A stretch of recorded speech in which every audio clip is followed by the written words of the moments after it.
How's everybody doing? Everybody hear me okay? All right, thank you so much for coming tonight.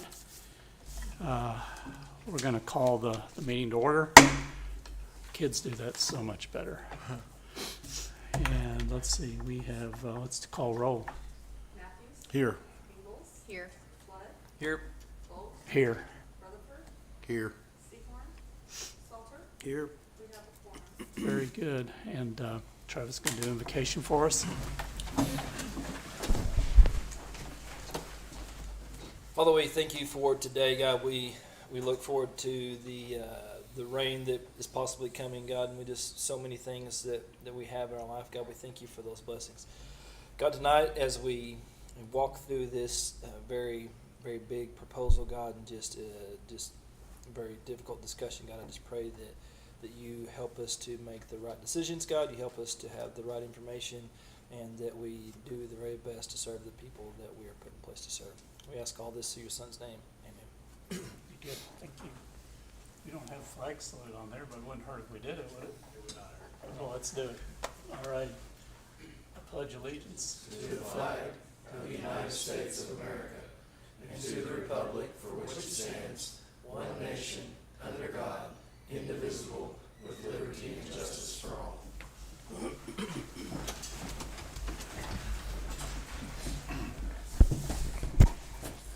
Okay. Item 1, if I can read this till my reading glasses show up.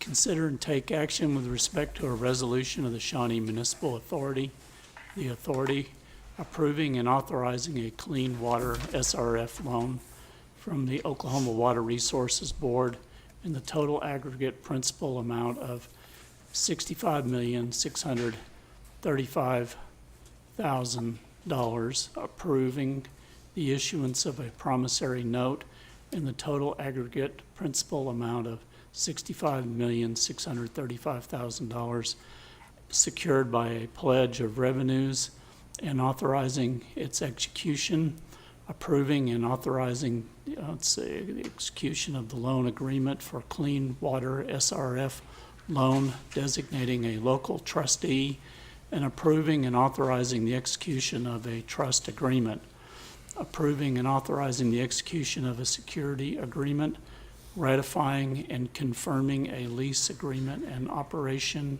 and maintenance contract as amended, approving various covenants, approving and authorizing payment of fees and expenses, and containing other provisions related thereto. And Andrea, you're going to kick things off for us. Good evening, Mayor and Commissioners. I have prepared a presentation for you with some of the key highlights of this particular proposal, and to provide some additional context for this, what will be a very difficult question to answer. I will provide you with an overview of the current operations and capabilities of our wastewater treatment plants, both on the north and south side, the upgrade options that were considered, including their pros and cons, project cost, both what it was 2 years ago as well as what it is now and what it could potentially be in the future, what financial options are available to us, and then of course we will leave ample time for questions and answers. And as you can see, the whole team is gathered because I will provide you with the overview for all of the technical and financial detailed questions. We have the entire team assembled for your convenience. The Southside Wastewater Treatment Plant was constructed in 1952. It is a trickle filter treatment system, of which there are only a few remaining in the state of Oklahoma. In 1952, a lot of the buildings, a lot of the components were put into place. The control building with the raw pump, the grit chamber, pre-aeration tank, settling tanks, the first stage trickling filter, digester, and drying beds. In the subsequent decades, we continued adding additional infrastructure to those: second stage trickling filter, more drying beds, and a berm. Glasses are important. I totally get it. Luckily, I don't need them to drive. As you can see from the list on the slide, the most recent update to the wastewater treatment plant was made 33 years ago. The treatment process used at the Southside wastewater treatment plant has a significant amount of piping and requires extensive pumping. Key mechanical equipment and systems at the Southside plant have exceeded their design service life, resulting in excessive operation and maintenance requirements and cost. In addition, various treatment processes and their structures have cracks, leaks, and structural issues, all of which requires, again, higher operation and maintenance cost. Parts are extremely difficult to find and in some cases have to be custom built as they are no longer manufactured. The facility is currently staffed 24/7, requiring 10 staff for just that facility alone. We are spending approximately $826,000 in operational costs just on the Southside facility in personnel, maintenance, and supplies, as well as some ancillary services. Due to the age and condition of the existing structure and processes, the operation of that plant does not meet all of the discharge values for which it is permitted. Due to the intermittent failures, an updated permit was provided to our Shawnee Municipal Authority with an increased testing frequency and a requirement to pass concurrent tests. The north side, on the other hand, it was first constructed in 1982. It is an activated sludge treatment system. In 1982, we put in place the admin building, the laboratory, the shop, chemical feed building, influent pumps, bar screen, aerated grit chamber, small equalization basin, circular treatment units, and of course the drying beds. About 14 years later, we added new headworks, additional screw pump, mechanical and manual bar vacs, as well as a couple of other ancillary equipment. As you can see, even on the north side, the age of the most recent update is now 26 years.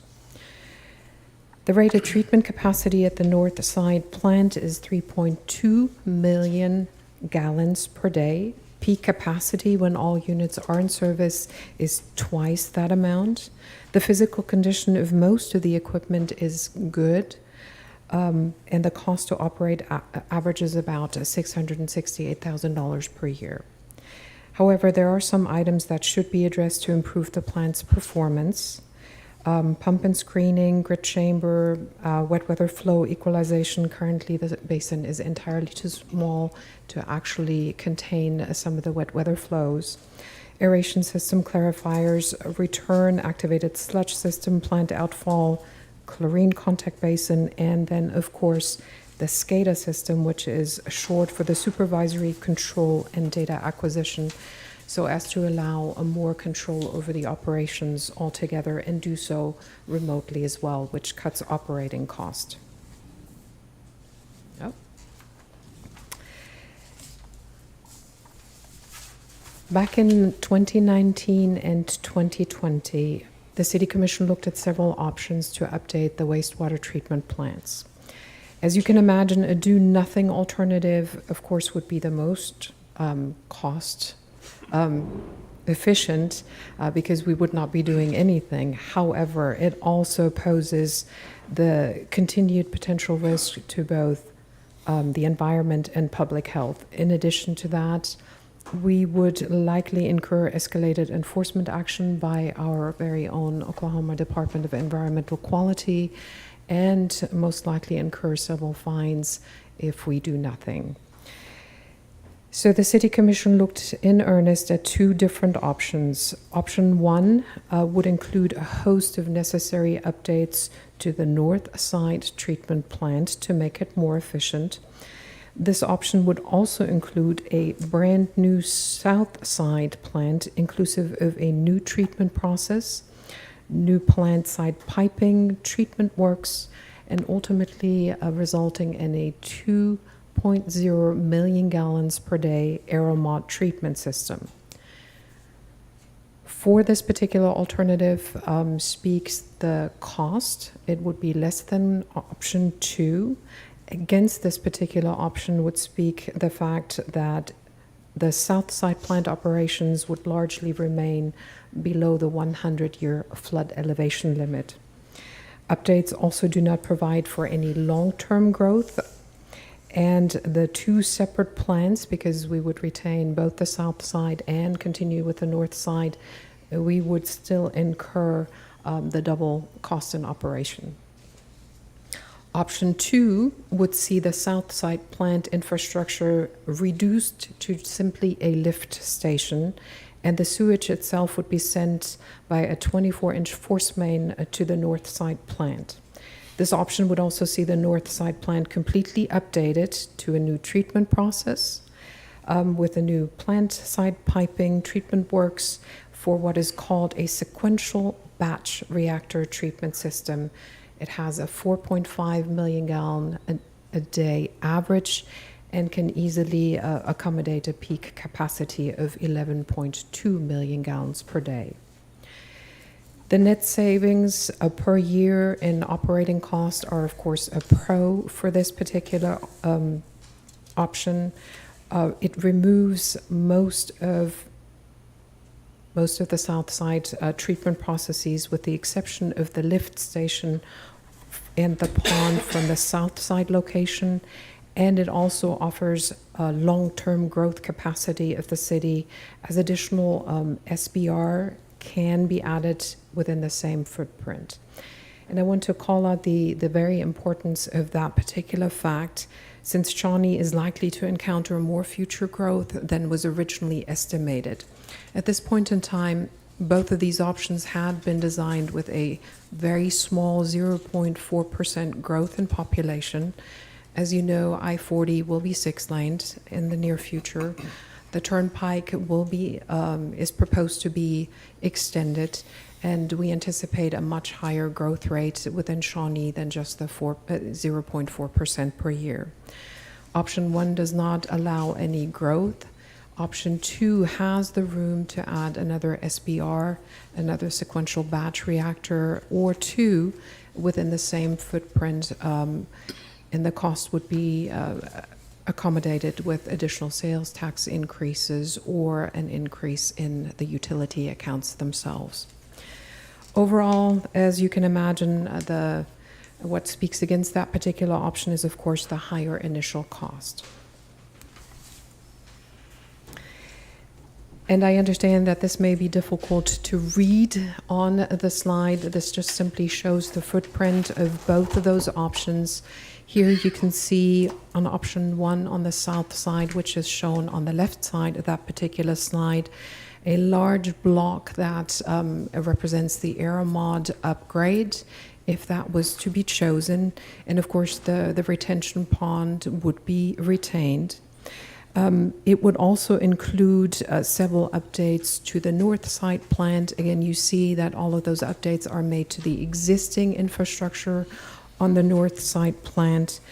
And ultimately, what we would end up with would be a 2.0 million gallons per day Aeromod update on the south side, and retain the 3.2 average million gallons per day on the north side.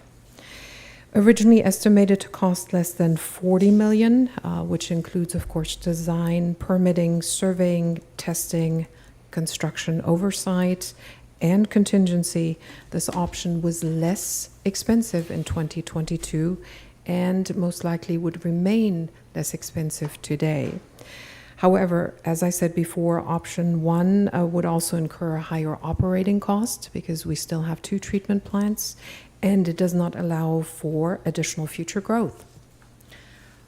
Option 2, on the other hand, and It's all right. that happens when you push the wrong button. There you go. We'll get it fixed.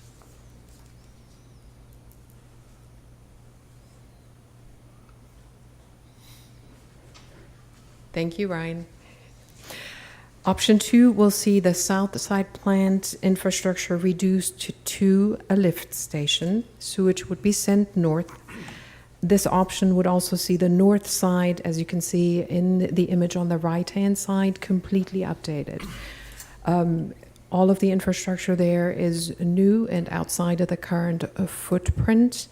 And originally estimated, this option would cost slightly over 40 million, again, including design, permitting, surveying, testing, and so forth. This option was already more expensive in 2020, and it certainly is more expensive in 2022, because that is the option for which we just received our August 1 bid in hand. However, option 2 is also less costly to operate per year, looking at just an operating cost of 0.6 million per year versus the 1.1. And most importantly, this particular option allows us to incrementally increase capacity when Shawnee grows. So just to show the project cost in a summary overview, Option 1 was estimated to cost between 33.5 and 39.7 million, and that depended entirely on whether the existing headworks and chlorine disinfection at the north side plant would be replaced or would be retained. With the August 1 bid information for option 2, our project engineer estimated today's cost for option 1 at just under 78 million. Over the past 2 years, this increase represents about a 96% rise in cost. Similarly, option 2 was estimated to cost just over 40 million in 2020, and we now have the bid in hand for 103.6 million. Now, let me spin forward the 77.9 million for you just a moment longer.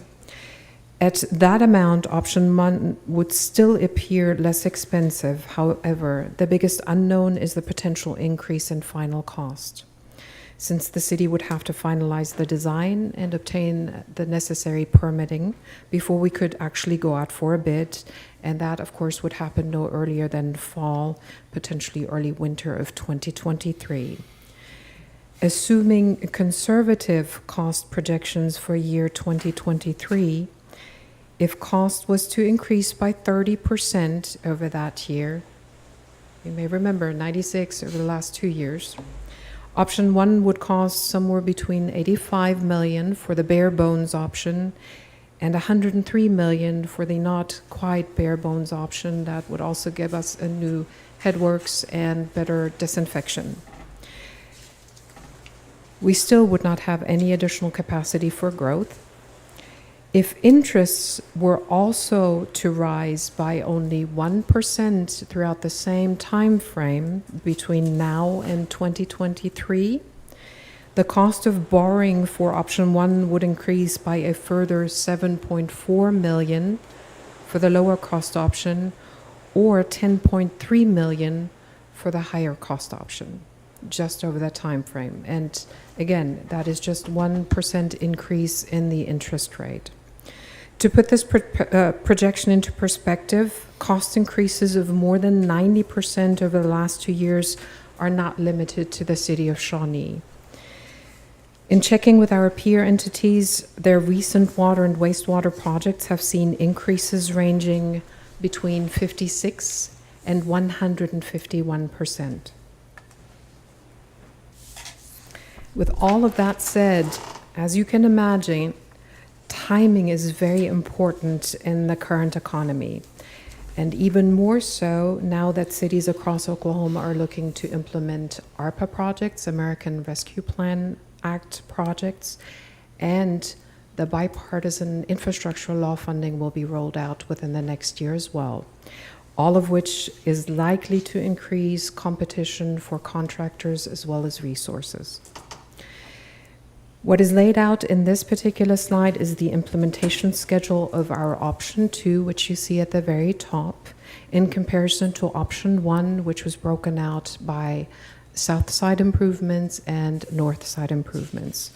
And currently, the bid for either one of those, it would either take place in November 2023 for the south side and then followed by July 24 for the north side. So cost increases are highly likely between now, November of 23, and July 2024.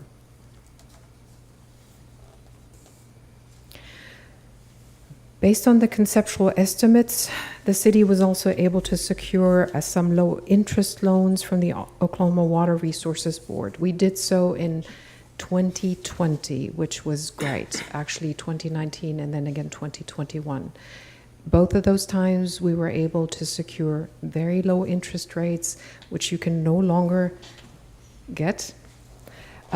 However, with, of course, the August 1 bid in hand, city staff knows that an additional $65.6 million are needed. OWRB, our Oklahoma Water Resources Board, has indicated that the city would be able to apply for an additional loan through its Clean Water State Revolving Fund. However, in order to satisfy the debt service criteria, we would also have to come to the table with additional revenues in order to be able to pay the loan back. Since most of our funding is tied up for current debt service or future debt service already incurred, as well as ongoing operations and maintenance. In terms of additional revenues, we've looked at several different options. I would like to start with the graduated utility fee because that is the most immediate option that would allow us to immediately turn around and apply for the loan from the Oklahoma Water Resources Board. What was included in your agenda package is 6.4 proposal, which would institute a utility improvement fee for every utility account and also entail a graduated increase over the next 4 years. So we'd start out with $6, increase it to 12, then to 18 and 24. Such an increase would certainly raise our average utility bill. It does not put us as the highest utility account fees within our group of peer cities, but it certainly places us among the highest ones. Additional variations to this 6.4 graduated utility fee increase may also be considered. We could do $5 over 5 years or even a modified 5 over 5, where the first year would be $5 and then subsequently for the next 4 years it would be $4.75. Ultimately, any one of those options would result in sufficient revenue to cover the debt service of a proposed new loan. I would like to also put out there for the City Commission's consideration that subsequent to tonight's decision on a graduated utility fee, if the City Commission were to have the desire to ask the voters to approve a half-cent sales tax in the next general election on November 8, that tax is estimated to provide sufficient revenue to replace any utility fee increase in its entirety. And with all of that said, I'd be happy to call on the troops to entertain questions from the City Commission. Questions that we got? You had quite a bit there, not a lot of good news. I had a boss at AT&T, anytime he had to read through a bunch of bad information, bad, unpleasant information like that, he'd always end with, and this concludes the motivational portion of our presentation. So a lot of good information. I appreciate all the hard work that you guys have done on this difficult situation. So I know folks have probably got lots of questions. We'll just take our time and go through it. I understood you to say that if the voters did choose to go the route of a half-cent sales tax, that it would completely eliminate any increase the water bill. That is correct. The City Commission could also decide if a graduated fee increase was to be approved this evening, not to put it in place until after such election has happened. So it could be started on January 1st, and if the sales tax vote passed, we would not have to call on that. We wouldn't We have would to? not have to call in the utility fee. Okay, very good. That's good information to know. And that still would satisfy the requirements to receive the loan today based on future. The graduated increase would have to be approved. If the voters approved a sales tax increase, the graduated fee could be dropped and backfilled with the sales tax increase. So we would have to put that in place, and then if the voters decided that they would rather pay it with the sales tax, then we would just never implement it. That is correct. Okay, very good. I know this morning when you and I talked, we didn't quite have the timeline on that yet, but that's good news. It's very good news.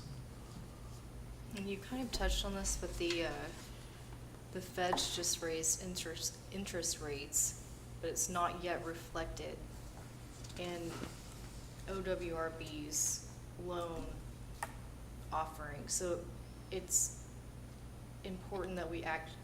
That is one of the reasons that this is urgent, because a 1% increase is going to be A lot of money. Tremendous. top of inflation. Yeah. A 1% increase would make a tremendous difference. The number I gave you was for option 1 and just for the incremental cost over what was originally borrowed. If we wait for a cost increase on 65.6 million, that number would be much higher than the 9.9 million, even on the high option 1. And we have both Alan Brooks and Chris Gander here, our bond counsel and financial advisor, and they can much more eloquently speak to any potential interest increases and the implications thereof. And there's no telling if or when. We got to figure it's going to happen. It's guesswork at this point where, Right. rates might be. I think Chris ran all of his numbers at a 2.75% rate. If we were going to set the rate today, it'd be about 2.6. We've got a little bit of fluff in those numbers right now, but we won't set that rate until 10 days prior to closing loan. That could be fairly quickly. But again, if we set the rate today, based on the market today, it'd be right at 2.6%, which is a little less than what the numbers are run at right now. Okay, but So with the 0.75% increase that the Fed just, that's already kind of baked in. right, so that's baked into that number? Yes, sir. Okay. But so again, rates are up, what, Chris, from December of last year? Are we up 100 basis points? We're up a full 1% since end of year anyway. Yeah. So the recent increase is included. It is included in there. The question becomes, what are rates a year from now? And I mean, the Fed has certainly indicated that further rate increases are contemplated. I mean, that's just trying to control inflation. So, When is the next meeting of the Fed? when is the next? When is the Fed? next meeting of the Fed? You know, Skip this coming month and it'll happen in the fall. So they won't increase, Well, they can always, but Okay. Okay. it's not scheduled. And I mean, right now, I think people still think they're gonna raise rates 0.5% on the conservative side, with some people thinking it's gonna be 3. but in theory, they're not doing it for 45 days, 60 days. But it is, I mean, the interest rate market Sure. is trying to read the tea leaves, and they start taking that into account depending on what is inflation doing. Is inflation slowing down? Is it increasing? I mean, those are the factors that will play into, I mean, the rate on this loan, the index that we work from it resets every day. Right. So basically the day we pick is the day, the index we look at and go through the calculation. So the concern that I think we all have, staff and your professionals, is if we go through a process and decide to redesign. And, I mean, one, what are the costs when we get to that point, and what are interest rates at that point? At least right now, we have a hard number, and we have a relatively good idea where interest rates are. Where they might be 12 months or 18 months from now, it's just, that's guesswork. So if we, increasing the utilities to the proposed amount on the slides, the graduated, if we approve that tonight, that would lock in our rates right now. If we approve those rates tonight, we would be able to go to the Oklahoma Water Resources Board for approval of the loan at their meeting Tuesday of next week. If we don't, That's the urgency of the meeting. they meet once a month, and so that's a week from now, okay? If we don't, if the rates aren't approved, the Water Board will table this. In best case, it'll come back for their consideration a month later in September. I mean, So it'd be mid-September, don't they meet the third middle of the Tuesday in month? September Yeah. is what it would be. So So- a decision on the rates and an approval of the resolution would allow us to go forward. We're already on their agenda for approval at their meeting next Tuesday, contingent upon a rate increase being put in place sufficient to cover the debt. So if we were to approve the rate increase, it would immediately go to $6 a month?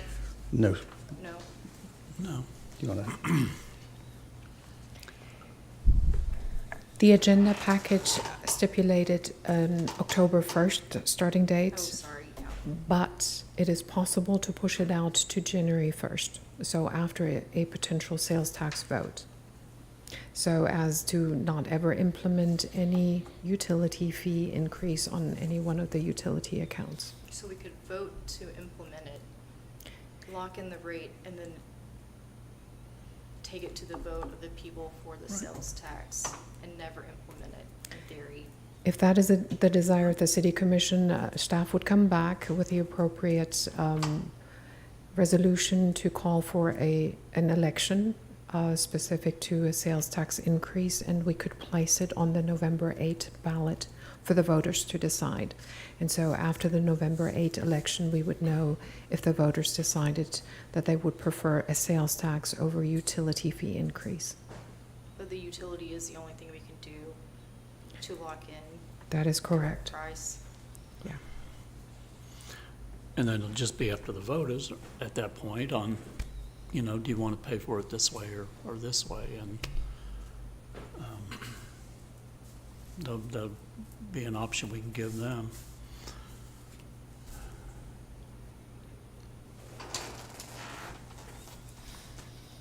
And the same's going to hold true whether we go option 1 or option 2 on how we want to deal with our system.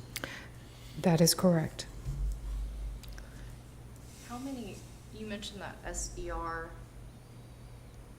The sequential batch reactor Yes. design.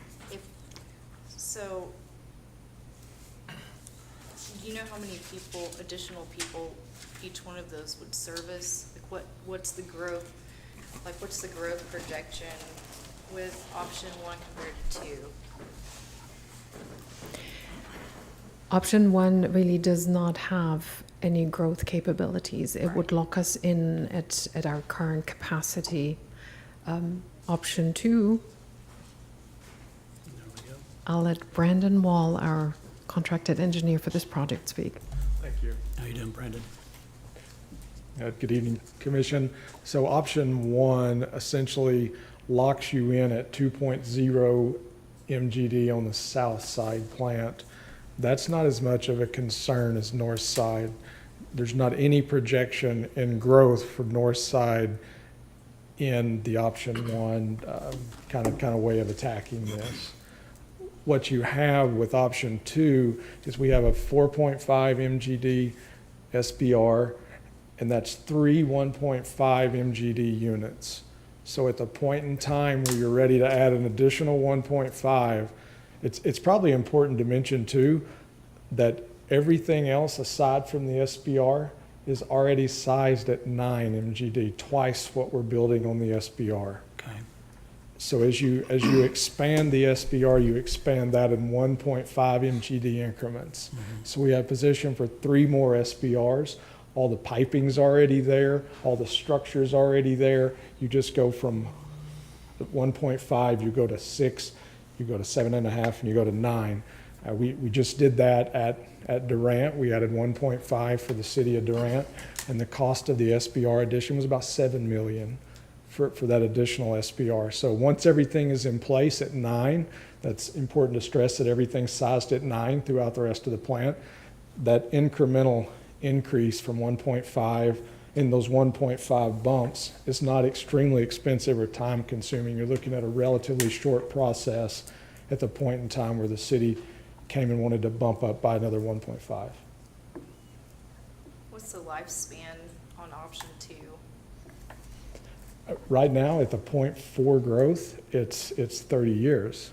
But we all know that that's probably, the Water Resources Board and DEQ have us size these based on the historic growth, which for you it's 0.4, as the city manager alluded to. So 4.5 in theory would last 30 years if you continue at your standard growth rate. Now, we know that all of these towns in your area are going to exceed that. I can't really roll the dice to say how long that's going to last to go from that. Right now, you're at somewhere around about in the mid 3s. So you have about 1.2 MGD of remaining capacity the day we started up. That's 30 years of capacity at a 0.4.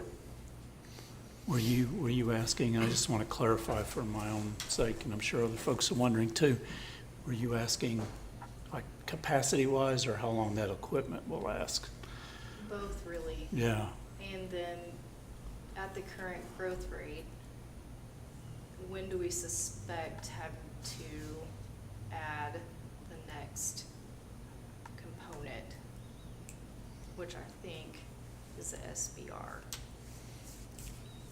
At the current growth rate at 0.4, you would be 30 years before you would be projected to add an additional SBR. But not 30 years until the whole thing is Worn out. antiquated and, yeah. Typically on mechanical equipment at plants, we'll see about a 20-year lifespan on mechanical equipment. At that point, you'll have to start cycling in various things throughout the plant. Now for the SBR in particular, there's not a lot of mechanical parts in the SBR. You have one pump and you have aerators, so there's not a lot of mechanical things in the SBR, but your pumps throughout the plant, your headwork screening, all of those things, about every 20 years, they're going to require some upgrade. But Brandon, you've got a lot of the components now, steel and concrete, that are going to have a lifespan of much longer than 30 years, weighing against that. Yes. So just to kind of put it in perspective, on a 103 million entire package, we only have 15 million in equipment.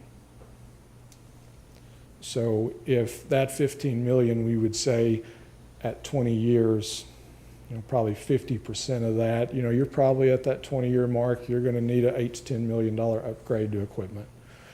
The rest of it's already going to be in there. So it's not like you're going to be spending a tremendous amount of money during that upgrade, because you're only talking about $6 to $8 million typically in equipment, but it will need to be upgraded around that 20-year mark.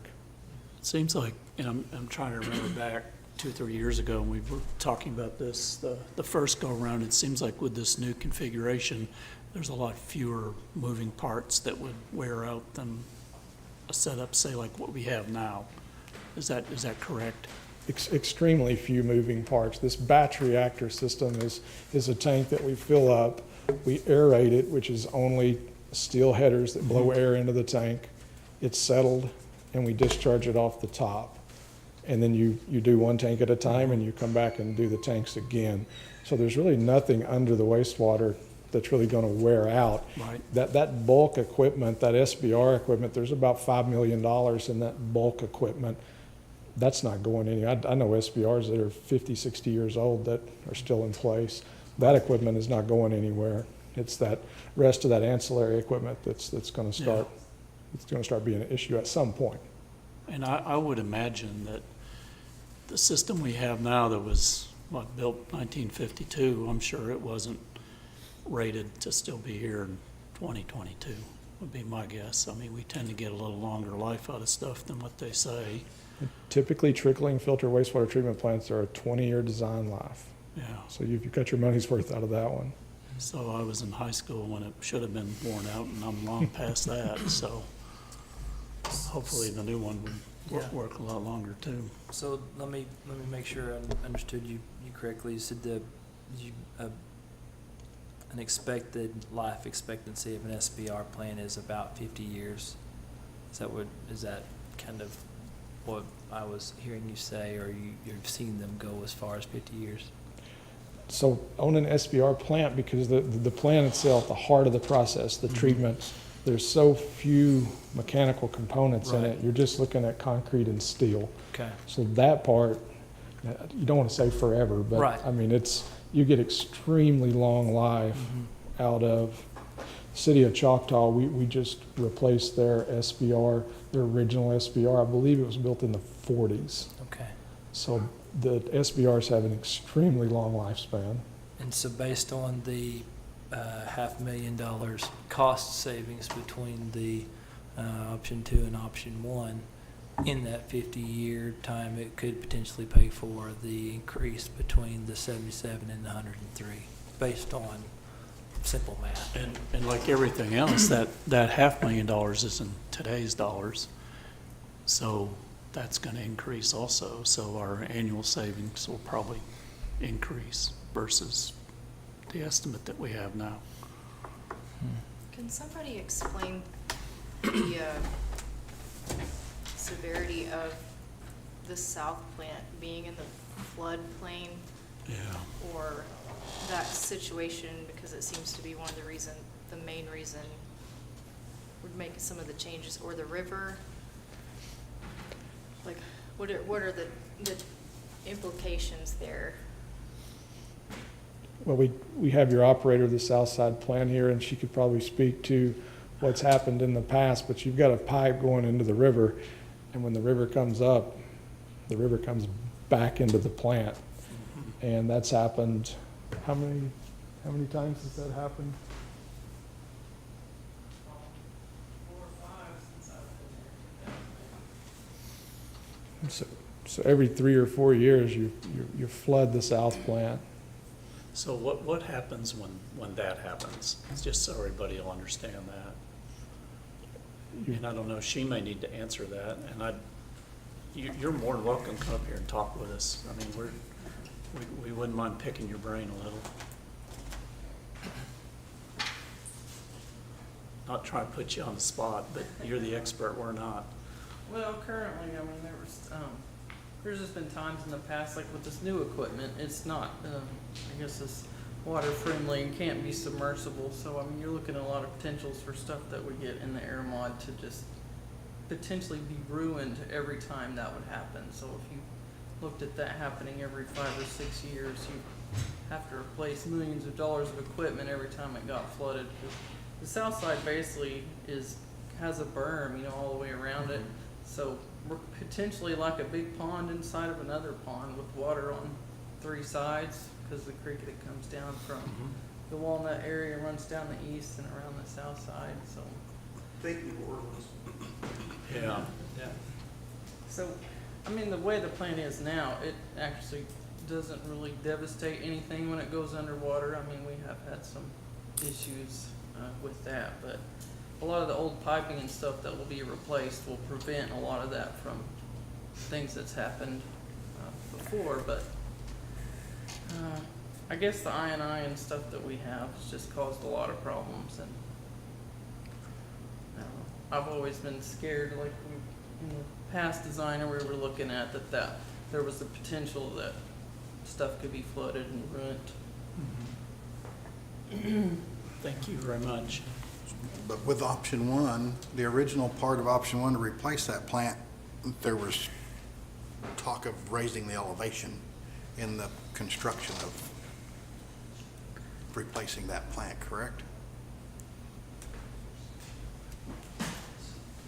There was. Which would eliminate some of those issues moving forward with a new plant there. It would be an island when the river comes up the pipe.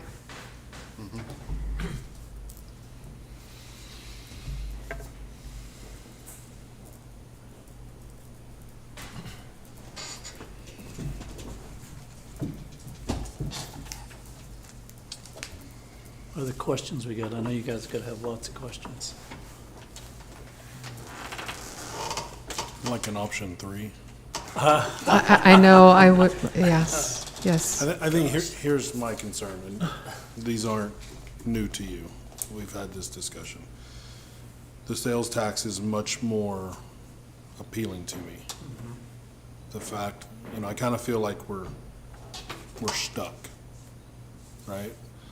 I don't think anybody's right. I don't think anybody's wrong. I think it just all stinks. Some might say I'm a dad, so I might say it's a crappy situation. I am more open to the fact that we could put the sales tax vote ahead of a fee, because I believe that would allow citizens to determine how they would like this paid for. However, I'm concerned about the timeline in organizing and educating with a vote in November of '22. I just think that's tough. I'm also very cognizant and realistic about the large portion of our community that can't afford a $25 rate increase. And as well-intentioned and as needed as, and I would happily vote yes on the tax, our community doesn't have a history of approving taxes. For things they rarely will do it for things they can see that are fun, and for something that they can't see, I'm really worried that it doesn't pass, and now what's our cutoff rate going to look like? And I'm not trying to be a downer. Obviously, we've got to do something. I mean, the fact that this wasn't handled 20 years ago is appalling. And the fact that we got estimates that clearly weren't close, and we've had discussions about that, and is appalling. And we're left in a really tough spot that puts our community in a really tough spot. And so I sincerely appreciate all of the data we have, all of the clearly hard work that's gone into it.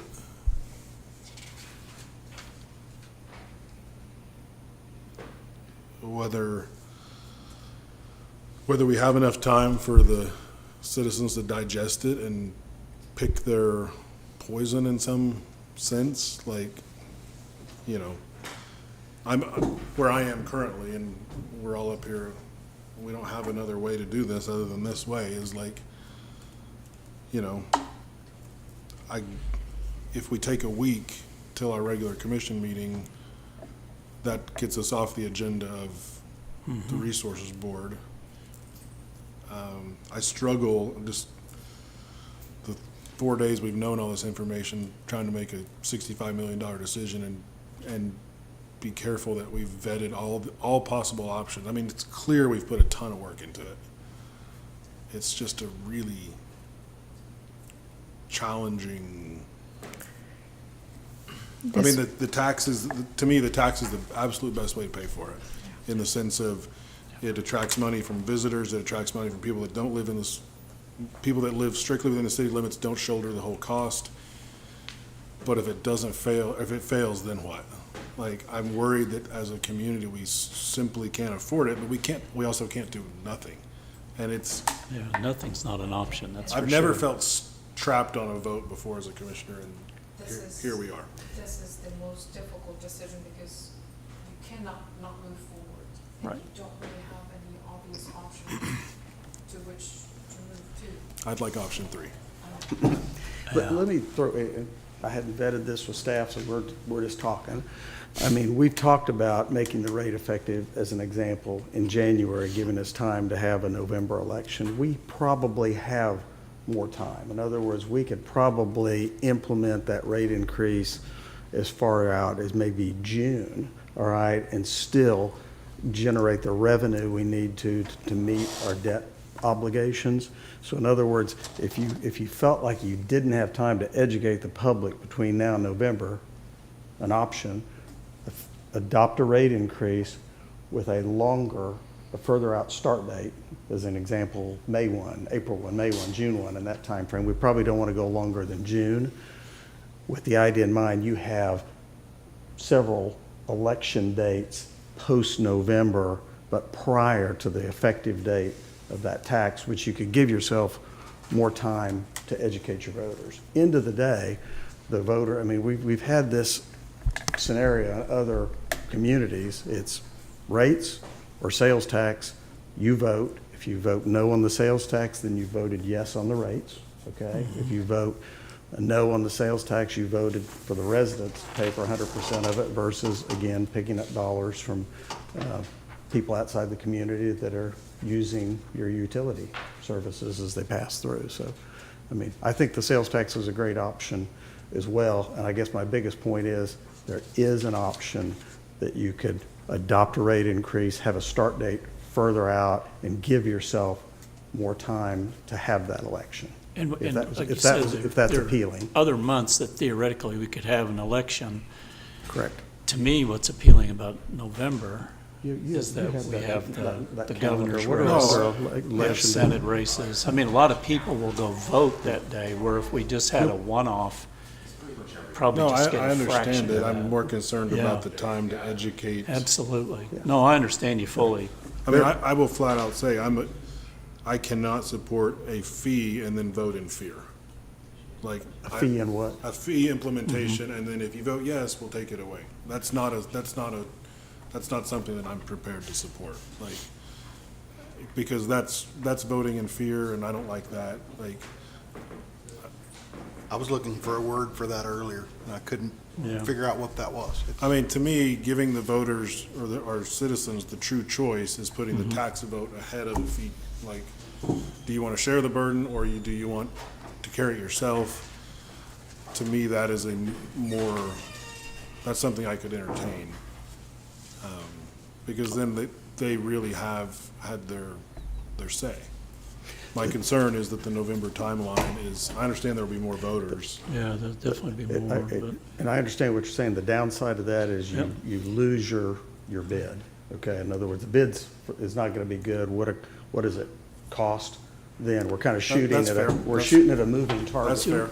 And that's, And since you brought that up about the bid not being good, do we know how, because they always say our bid's valid until X date. Does anybody know off the top of their, 60 days? it was 60 days? 60 to award. So, That would still include staff bringing it back to the city commission for Right. actual approval. And then going to the Water Resources Board. I'll let you talk. no. No. That wouldn't be But- the part of the next Tuesday conversation, the water resources, yes, so it would have to go to the Water Resources Board. I'm sorry, I'm sorry, so if we were to approve, would it still have to go to the Water Resources Board to be our promise of collateral through that would not have to go to the water? We would have to adopt a rate increase before the Oklahoma Water Resources Board meeting next Tuesday. Okay.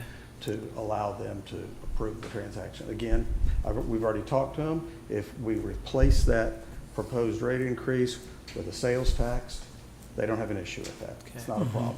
Relative to this debt and all your other debt with them, they're all equally secured. So again, they don't have any issue with that. So at the all. the only option as far as what we can and cannot change other than voting no would be the set date of when the rate increase would begin, correct? Yes, we would want to decide that tonight. If you were going to put the rate increase in place, put a date on it far enough out, and then that would allow you to hold your prices that you currently have. It would allow you to establish an interest rate in the next couple of weeks, okay?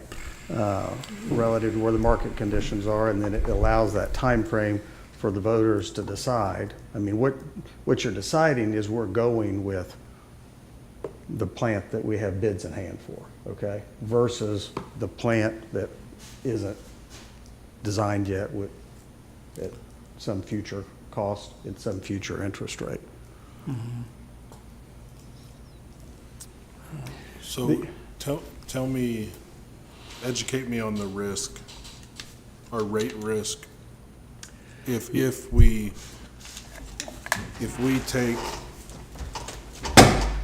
were to defer this to next Monday. Clearly, we won't be on next Tuesday's, well, I guess if we ratified it on Monday night, would we be on the board, on the agenda Tuesday? That's a little tight, because I mean, they're gonna, in other words, their So I meeting's at guess 9:30 Tuesday morning. Yeah, so, but assuming if we deferred this tonight to next Monday, and we had talks with the people we represent, because now we've got a full education packet kind of out there. We were able to ask more questions, talk to the city manager about election dates and rate dates, and work all that out. And we get to an approval next Monday, which then puts it on the September agenda for the Water Resource Board. What's our rate risk? No idea. We kind of joke about it, but we've been consistently wrong, I have, about what I thought interest rates were going to do. I thought rates were going up for the last 3 years. They stayed low much longer than we thought. And then all of a sudden, COVID came along, and we can tell you a lot of things, but projecting where rates are going to be is not one of them, probably. Lisa has the election dates for next year, if that was something. No, that'd be good. In fact, I was just about to ask that. I would want to call the election board secretary to make sure certain items Sure. can only be on certain Certain months, elections. right. And I seem to remember her telling me that we may have to wait till March when we're talking about another item. There is an election in January and there's an election in February. But without calling her for sure. March election, special elections, partial, so January, February, March, I think all. But I do not know because when I asked her about another item, she said it was November or it was March. So I would want to call her tomorrow to verify and to clarify if this item could go on which one. Yeah. Don't we know it can go on November though, for sure? It can't go in November, that we know. frankly, we're pretty sure. And we know it can in March. Pretty sure it could go on any month, January through May. Yeah. Okay.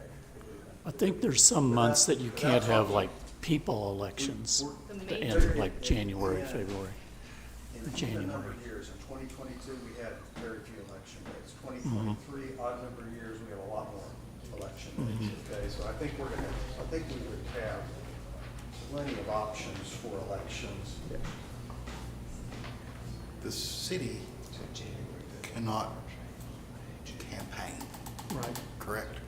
Say it again. The city cannot campaign. We can educate. We but can can't- only educate. We do Somebody not has to campaign. run a campaign, other than the city. For that purpose of special election. Those are very difficult. We're pretty confident that you could have an election on almost any month, January through June, if you wanted to do it. Yeah. Okay. We can certainly provide informational material on cost impact to the average household, cost impact to the average shopper. That is what we can do as a city. We just cannot physically advocate and lobby. Right. So in your estimation, we would be a year before we could have a bid in hand for option one. At least. Our capacity at south, as long as there's nothing catastrophic, is still sufficient. If we were to not do anything, ODEQ would immediately be on our case. Again, we have intermittent failures. We do not fulfill all of the requirements that we have to according to our permit. So let me ask a question, follow up on that. So if we doing as Darren was suggesting, and you're working towards getting that bid in the next year, is that is that considered doing nothing? Brad, would they still hold on or hold off on pursuing any further action against us for another year? I would say probably if they know we're making a good faith effort and we're working towards that goal, they've been good to work with us to this point. I don't think that's your biggest risk, personally. But option one in a year might cost as much as As option much. two I mean, today. That's why I worry about it. This is public information. We went through this with the city of Edmond. They got a large, a bid came in very high. They decided they were gonna step back, kind of re-engineer, break it up into smaller pieces with the hope of having more bidders, okay, a more competitive market. And the first phase comes in at a cost higher than the aggregate was going to be when we bid it. But again, you've got this long process of re-engineering and getting that project up to bid. Will costs start going down in the next year or 2 years? Again, we can't project that much better than we can interest rates, but we know that we're in the first year of all of this federal funding that's being pumped into the economy. So, the first year of at least 5 under this infrastructure bill. So there's going to be, in theory, more dollars, more projects with fewer contractors. At some level, we're kind of on the front end of this.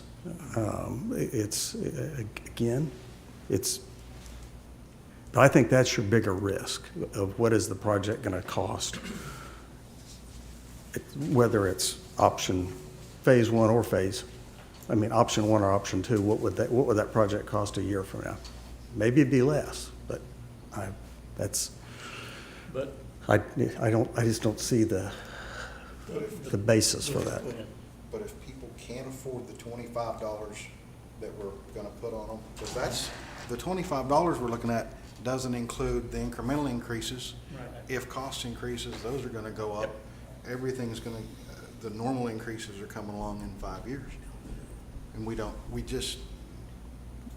I'm just not comfortable yet because I don't know what I don't know. And I don't know what option one or something thereof would cost in the future. Is it gonna cost more? We think it's gonna cost more.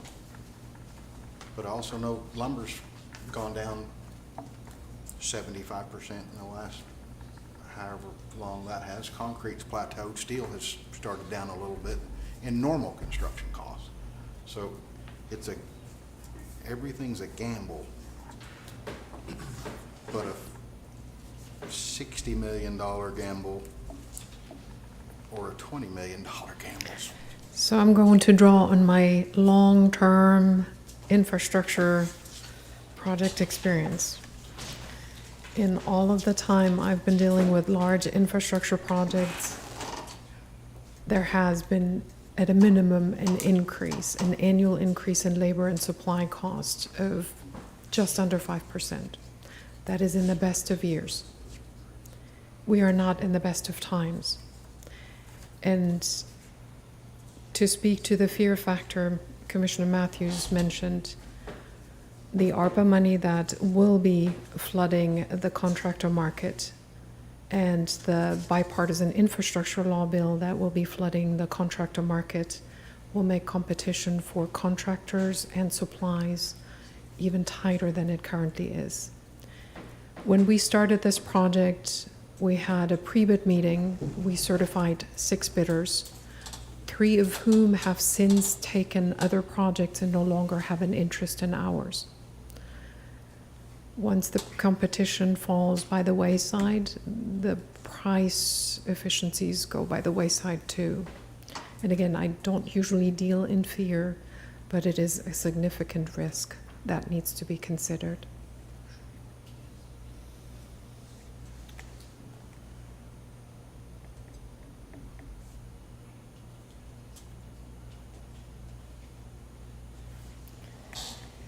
Yeah, there's just nothing about this that's any good. Benny, I'm sorry, go I ahead. think we need to remember our last city election as far as half-cent sales tax.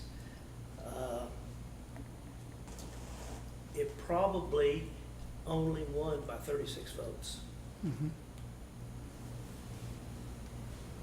And so someone is really going to have to work hard, a group or whatever, to get it promoted. And, but over your shoulder, 36 people is all that passed the last sales tax election. Yeah. And I don't remember that when I wasn't going as far as concerned, but was it just a increase for a certain project, or was it an increase to prevent a large rate increase in utilities? That's for the parks and the buildings Right. and. So it all wasn't, that. it wasn't a preventative, it was just. It was a yes, package so, of projects. Yeah. So that might give it a little bit more weight. And My worry is if we don't do this quickly, then we may be looking at a bigger rate increase later, which people definitely couldn't afford. So it's just no good options.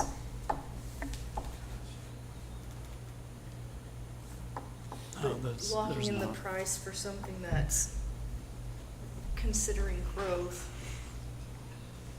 having a way to pay for it, and then a potential way to offset that. What's our growth capacity currently for North? We're at 40% currently. Roughly. So we're not gonna run out of capacity at North in the next 10 years. No. Option 1 as well as option 2 were based on the 0.4% annual growth rate. If our growth rate changes in any way, then we will run out of capacity sooner.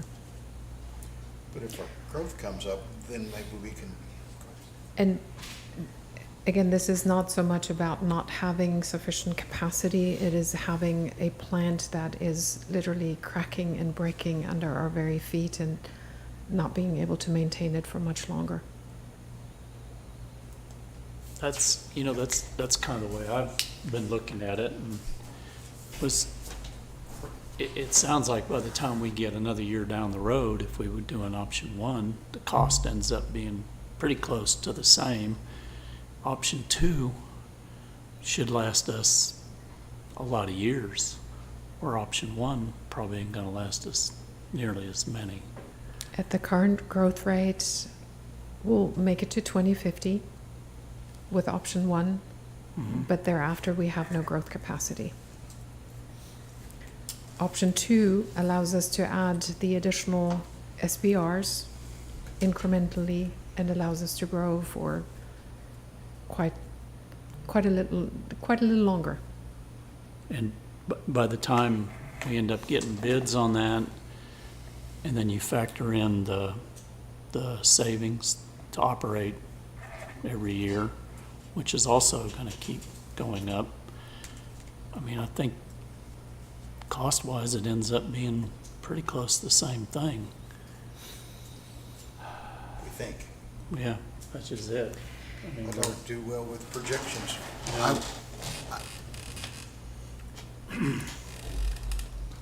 Option 1 gets us a long ways down the road.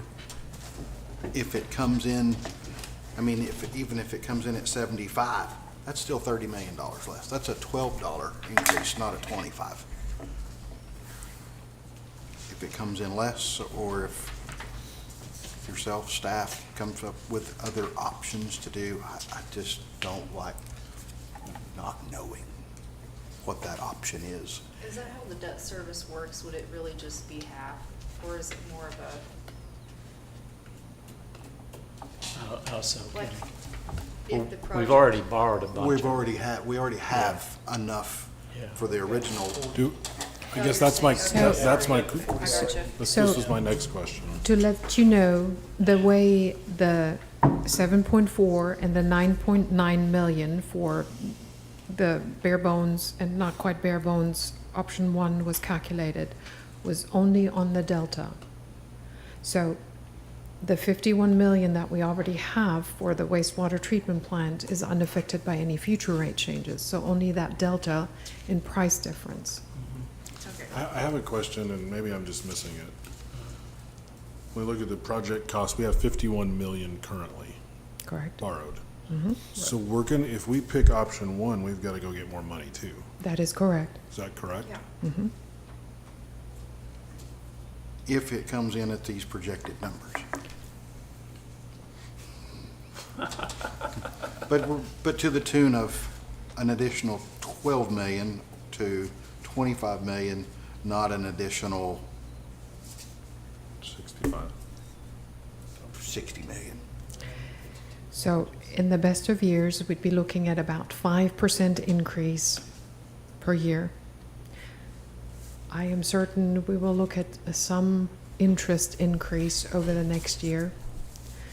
And once you factor in even the 5% cost increase and a 1% rate increase, which is highly likely, not that I'm a betting person, I always lose, we're looking at a number that is higher than the 77.9 million.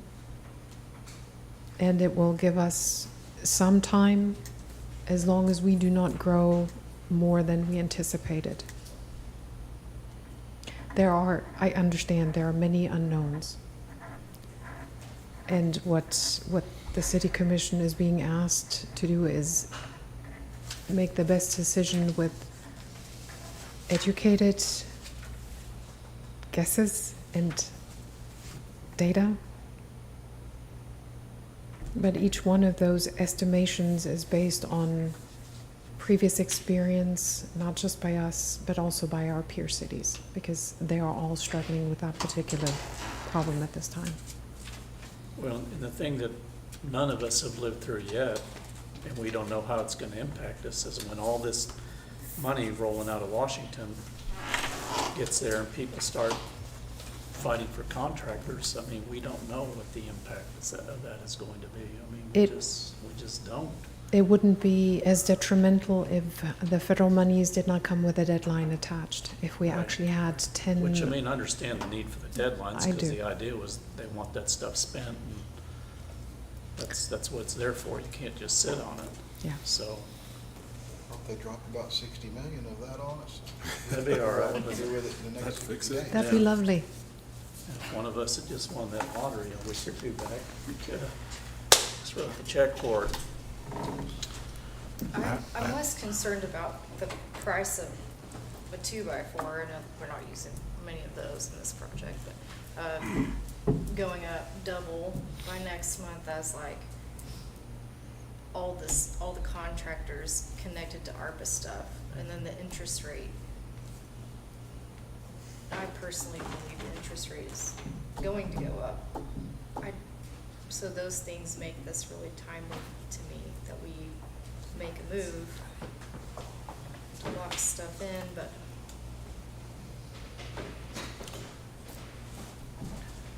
I don't want it to get worse or more expensive. And I know the election's a separate issue if we did that, but if we didn't do it in November, which, I mean, I kind of like the idea of November just because we're gonna have so many people going to the polls that month, but I understand the concern. So if we did it, say, March or something like that, I mean, does that make you feel better, or? I mean, potentially. I mean, when is the last, well, I think what makes me feel better is, well, none of it makes me feel better. No, none of it makes any of us feel good, that's for sure. None of it feels good, better. And I know it blows up the Water Resources Board meeting, but if we have, I mean, finding out if some key leaders in our community are willing to support the tax and help us, not help us, but help push for it, I think is important. Finding out, I mean, finding out with all this information, and the fact that, I had thought about it earlier today, but hadn't talked to anybody about, can we move and put an election in front of the tax? See if that is more appealing to our constituents. And if that changes minds from the fear that I think you currently see out there of, they're just gonna raise our water rates. No, we're gonna make this decision together. That's more appealing to me. And so, to me, the 7 days between now and Monday, we could have some of those educated conversations rather than what we've had is clear hard work by staff and their partners in this project. And I think it's taken me a few days just to get my head around options. So I know there's an element of risk even in 7 days. But I think that risk is smaller than so I mean, I think if I'm telling my colleagues where I am, like, I'd like 7 days to have tough conversations and with community leaders, with constituents and figure out, because it's a no-win for anybody. We don't have a lot of options available to us in this particular situation. I mean, to me, I think we've always talked about it, but if you want example number one of how Oklahoma decides to fund municipalities and how that's broken, it's this. Yeah. You stated that it would be very difficult to have an election on next Monday and get that in front of the board. I can talk to the Oklahoma Water Resource Board and see if they would, let us push this. They were expecting, And that's we've fair. we've kind of pushed the Oklahoma Water Resources Board already in the sense that, we're kind of queued up and but having said that, they are very accommodating, user-friendly. If we had a vote next Monday night, they might let us still stay on the agenda for Tuesday. It's been pointed out to me that we cannot hold these bids and wait until the water board's meeting in September. The bids will be gone by then. So we have to have this loan approved at the water board's meeting So, on just- Tuesday of That'll be next up week. 60 days. Just want to clarify, so From the original. the bids that we have in hand, Yes, sir. if we don't make that September meeting, then those bids is that what I'm hearing? The bids are not good? It's 30 days, and then there's a 15-day for good cause shown extension that can be. Correct. And it's 60 days to execute a contract. So The if next we one. don't make that meeting, they will or will not be any good. They will not be good. We'll have to rebid the project if we don't make the August meeting. That's not good. Okay. So could we Again, I thought, and I'm saying this not to try to convince you. Sure. One way or the other, but we've taken this approach in other communities, and it's not so much convince the voters to approve a sales tax as much as present to the voters an option. Do we want to pay for it with sales tax? Right. You might have business leaders or retailers that say, gosh, I'd rather pay for it with rates, okay? It's going to, quote, drive, people to another place to buy their large purchase. I'm not Right. suggesting that's the you case, but the definitely point hear is, those arguments. there's a give and take, all right, in terms of what makes sense to individual people, but if under what we've talked about tonight, you're giving them that option. What you would do if you approved it tonight, you would say, we're moving forward with option 2, and we have 2 ways to pay for it. We have to adopt the rates to lock in the water board loan, but we can repeal that rate if the voters decide they want to pay for it with a sales tax. Those are really the 2 options. I guess on a positive note, if there is a positive note, the water board told us, was it today? Yesterday? Friday? We've got $1 million of principal forgiveness that's going to be applied to this. I know that's not much in the overall scheme of things, but there's there's a program that they have that had about $8 million, and we happen to be crossing the finish line at the point in time where each community can qualify for up to $1 million on a project. We are, again, that would be available if we did this at their August meeting. It's $1 million. But as far as when the actual election would be for the voters to make that call. For that, you can make that. We've got time on that. You've got, yes, you have a lot of options. Right. And, I mean, you would need to do it reasonably soon if you wanted to do it in November, in the sense there's a deadline, Right. a 75-day deadline to file everything. If you wanted to push it off to an election date next year, in 2022, you Right. have significant options and time there. Which, Yeah, 23. 20, did I say 2022? Yeah, Sorry, that's okay. We 2023, knew my what you apologies. meant. No, Yes, yeah, you have Yeah. multiple dates in 2023 that you could do that, and most of those just require a 60-day notice to the election. Right. And I mean, and we would know that, I think, fairly soon where we would target, but I mean, the other thing I should tell you is under this type financing, what we vote on tonight requires 5 yes votes. Right. It's a No, we understand it's that. a super majority, so just Yes, make you aware of yes. that.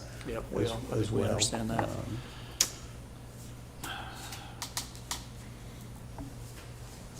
So we've got to be on the water resources agenda if we're going to do it. I guess my question would possibly be to my colleagues would be, if we want a few days to look at this, could we do a special meeting Thursday or Friday? Oh, I'll be available anytime for something like this, absolutely, or anything else we never need to do. Would that give it, I mean, Would that jeopardize the meeting on Tuesday? I mean, if we don't have people available, I don't know what that looks like. Then I can't commit the water board. I think that if we had a meeting Thursday, they would work with us on that.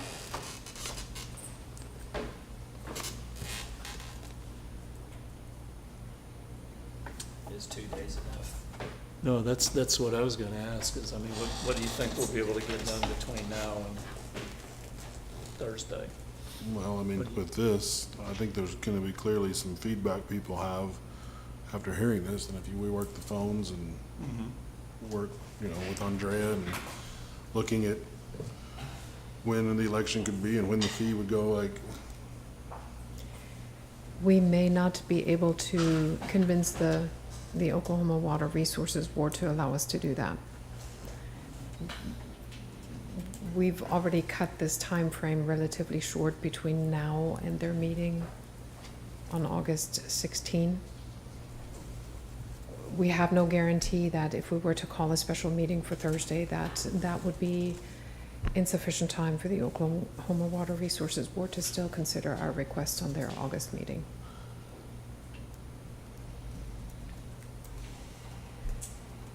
and then we're out of time with our bid. And then we would be on the September meeting and our bid would,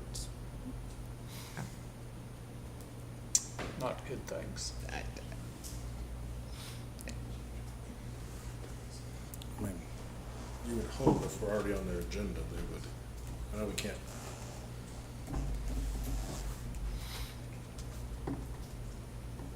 We definitely have control over what we do. We certainly don't have control over what they do. True. Yeah.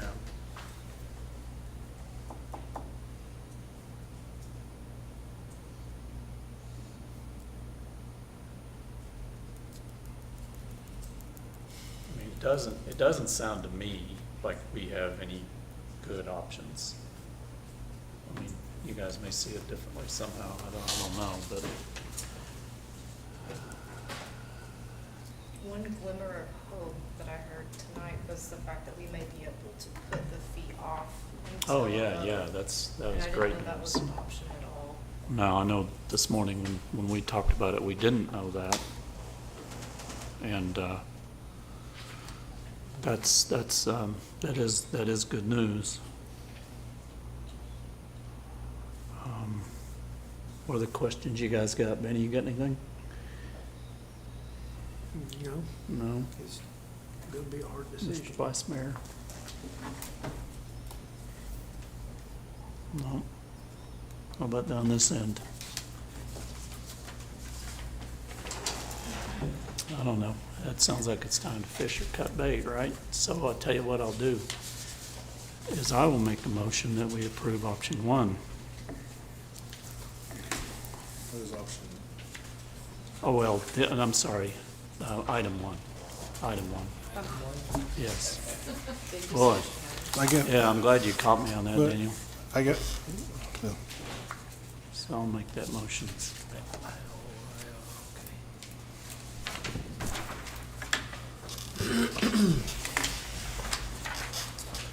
Anyone like to offer a second?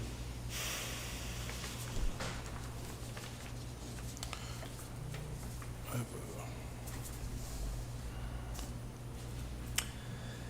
we can't discuss, right? Can I ask a question or the motion on the table, can I? Sure.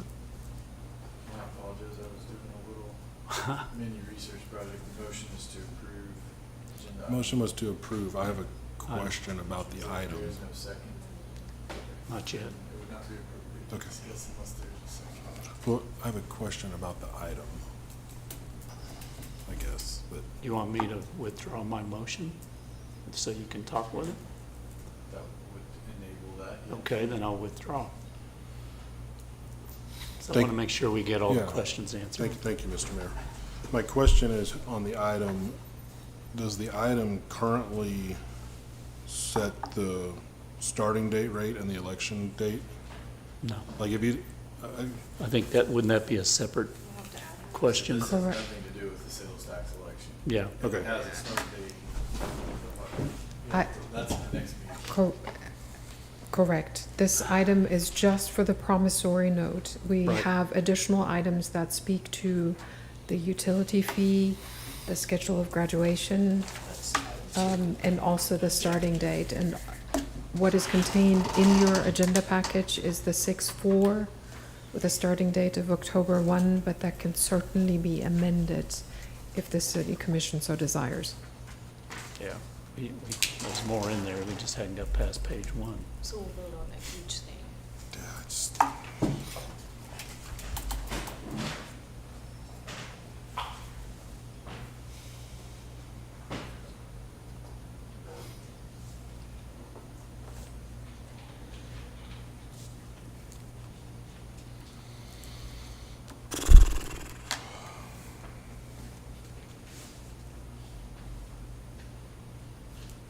I mean, honestly, I'm more interested in option one. I just don't feel like we have all the info on it. Like,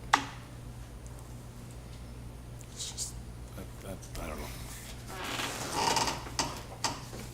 I concur with that. Again, I mean, I'm more comfortable with the pricing of option one. I am in real world, when you consider the cost savings operationally and, you know, and the potential for it to go up, I mean, it's a big gamble. And It's terrible. What a way to say it. It's terrible. I mean, I absolutely, yeah, 48 hours would be nice. Be awesome. I won't be here. You should make that motion.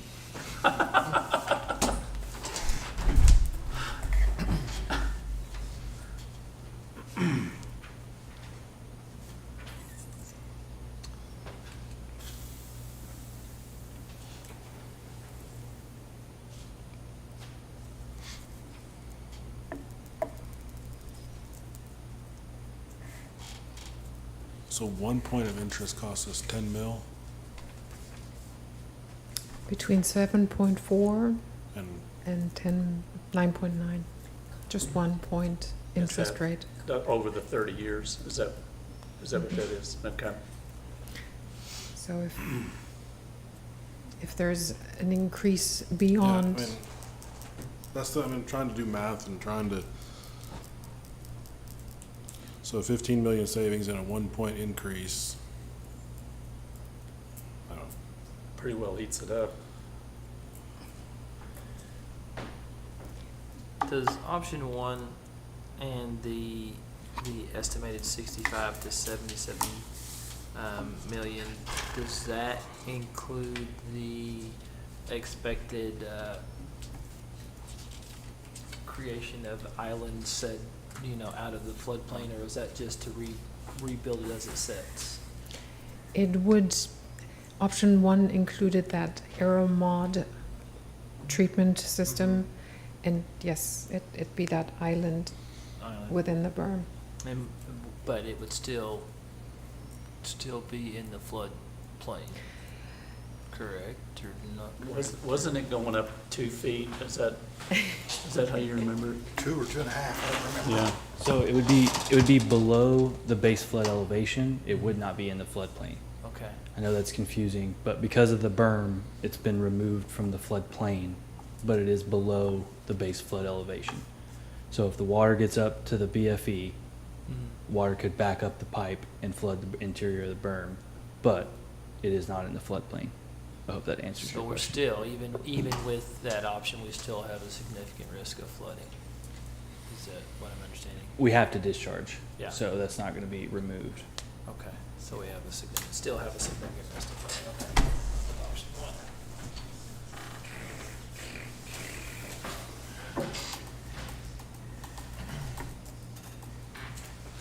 if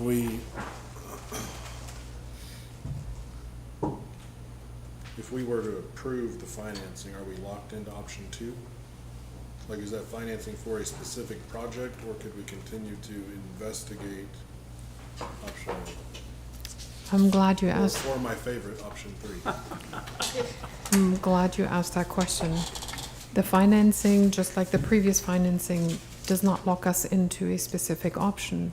The risk we run going back to the drawing board is that there are further cost increases, rate increases, and highly likely increased competition And we for. would lose our bid on option 2. We definitely lose our bid. And we start that whole process over again with fewer contractors. Highly likely that the competition would be stiffer than it has been to date.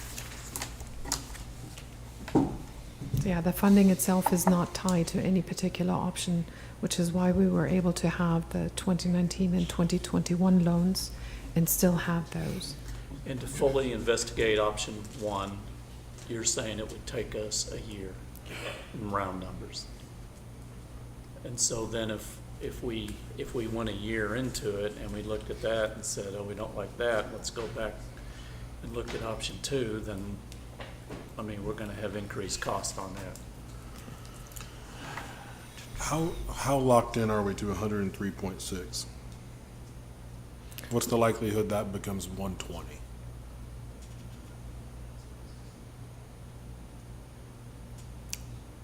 With any infrastructure project, there are always a certain cost control measures that can be put into place.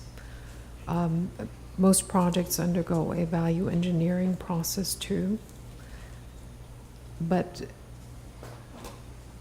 outside of the contractor ordering all of the supplies at the very beginning of the project, there could be some cost increases throughout the project. And that is possible. We discussed how we can ask for them to order the majority up front. As a matter of fact, I'm pretty certain that the contractor would order most of the supplies early on because the cost of supplies has been steadily rising, and in order for them not to incur a higher price, they would order all of their supplies as soon as they can. And then they'd be stuck with the labor costs the labor bid that they've given us. The supply costs are the only thing that they could increase potentially. So if they order those up front, we have more control over total bid, or into total cost. Is that right? There are certain things that cannot be removed from the design whatsoever, similar to building a house.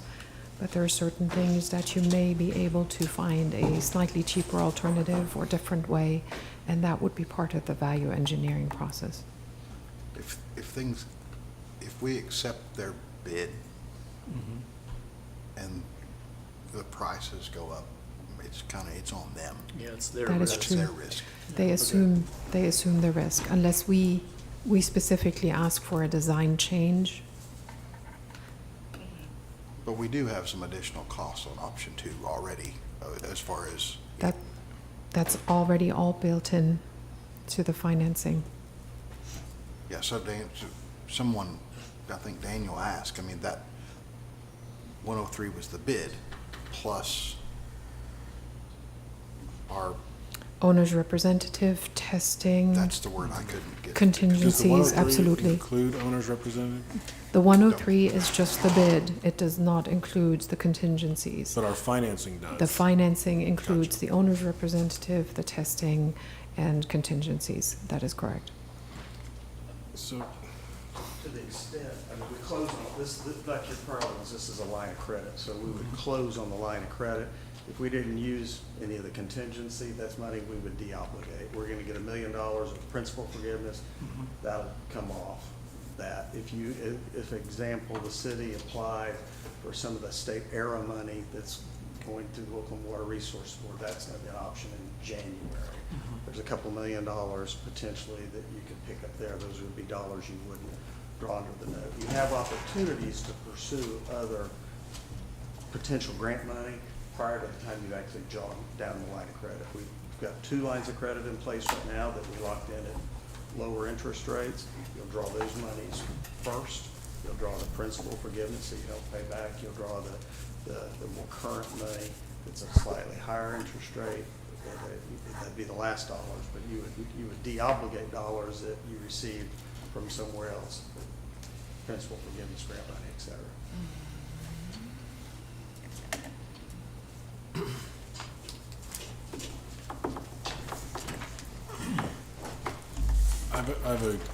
I'm sorry.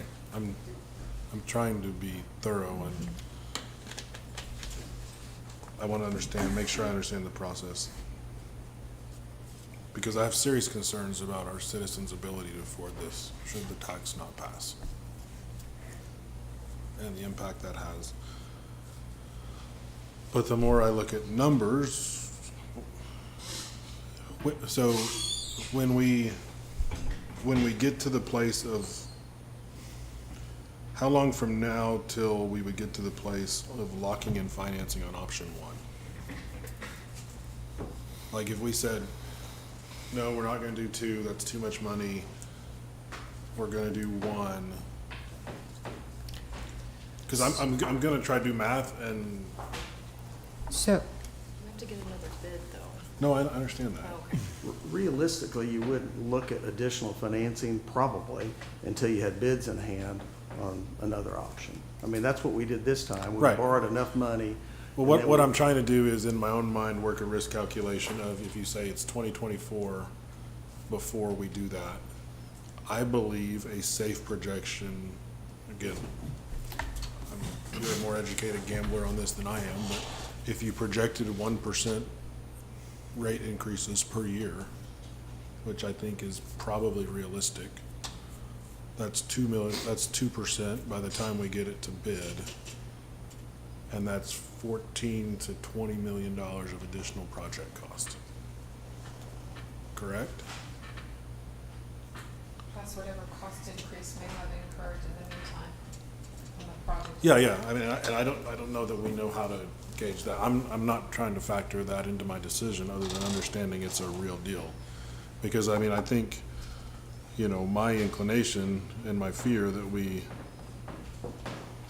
have a large portion of our residents who simply can't afford it. And my real hope that there would be a potential option. I don't know. Can't find it yet. Another advantage of the sales tax option is your sales tax revenues are gonna tend to go up during inflationary periods Right. because they're based on cost of goods sold. So, I mean, you've probably averaged, we were just looking at what your sales tax has done in recent years. We're assuming a 1/2 cent sales tax and what it generates today. Right? The advantage of the sales tax is as your sales tax revenues go up, that number is gonna go up, and that potentially not only it pays for the debt service, but hopefully it offsets future, additional cost increases and other things you have to do generally. I mean, if I was a resident, I'd vote for a sales tax, but that's me. Somebody else might do We have something. homes available.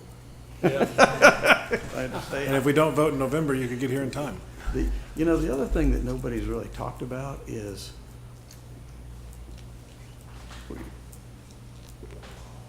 almost all the communities in the state and probably around the nation are kind of moving in some level towards this. I mean, the communities that already have pretty high rates are the ones that have maybe are a little ahead of the curve, the ones that have just, redone major infrastructure projects.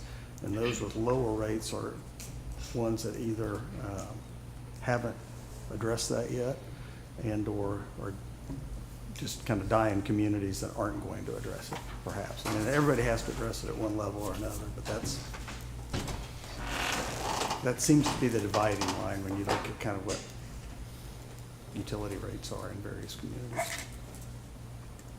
Yeah, I mean, it's frustrating because no one seems to understand when you raise their rates that it's because people didn't for 30 years that we find ourselves in the spot we're in. Yeah, well, I mean, we had that situation, I know when I first came on commission, and these guys were here too. I mean, we'd been 10 years without raising our utility rates, and then we had to take a big bite, but we didn't have any choice, and that's why I'm so glad we went to this year-to-year thing. So we don't get in that situation again.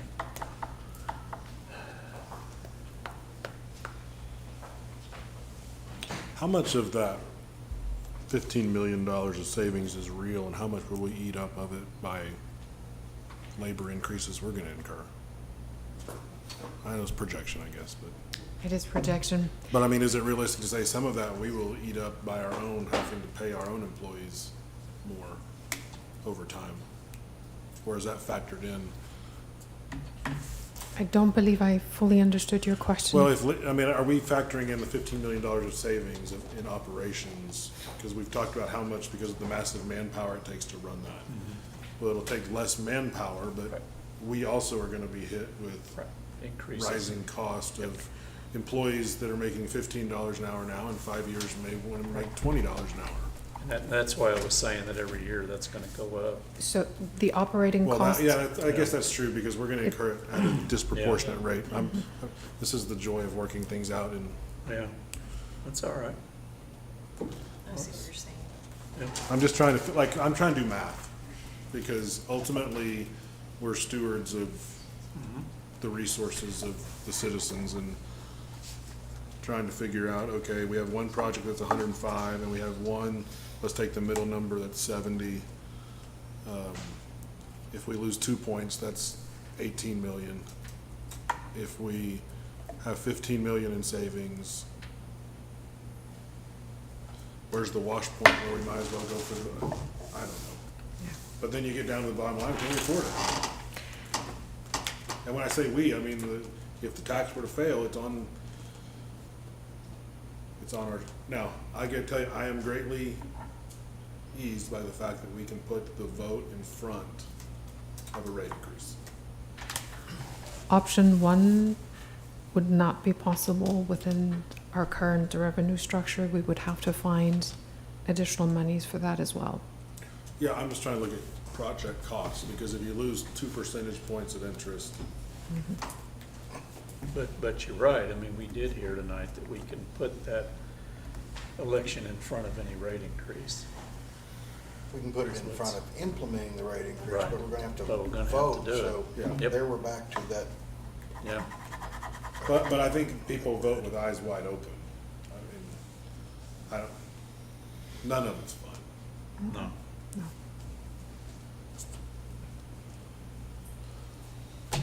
But I mean, it doesn't sound like we have a whole lot of appetite for my 48-hour delay. So I'm forced to work the math out and consider some of that. Yeah. I don't hear you making a motion, Mr. Vice Mayor. It's a great idea for you to delay.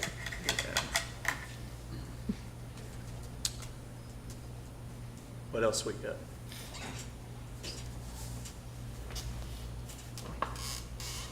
Everybody good? Can I Nope, just you go right publicly ahead. work? You get all you want. Absolutely, no, all you want. Well, because, I mean, I work every day with people that I know can't afford it if we Oh, I can't know. pass the tax. Yeah, And that's a real concern to me, like, yep. My experience is just how difficult it is to pass and that I tax. get it, and I think And that that's, was for fun things.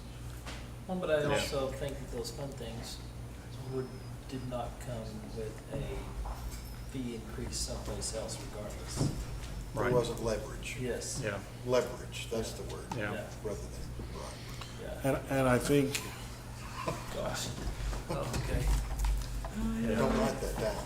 Leverage. I don't know. It seems like the motivation to have a lower utility bill would be different than someone wanted to park. It's almost, Yeah. I hate to use the term, but fear-based marketing is the most efficient. So if someone is afraid of having to continue to pay a higher utility bill, they would be more likely to vote for that, I think, than a park. That could very well be true. So I can't say I have any experience with. no, I don't know that we've, But we someone know can it's correct gonna me be if a I'm hard wrong, sell. I don't know if we've ever been in a situation like this as a community. Yeah.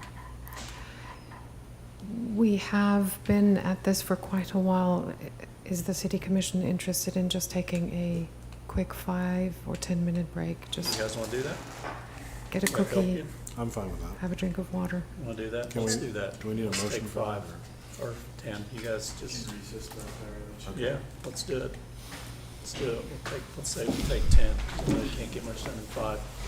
But I'd rather everybody really get your head wrapped around this best we can, because we gotta live with it for the next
right, what other questions we got? And maybe Andrea's got a point to make.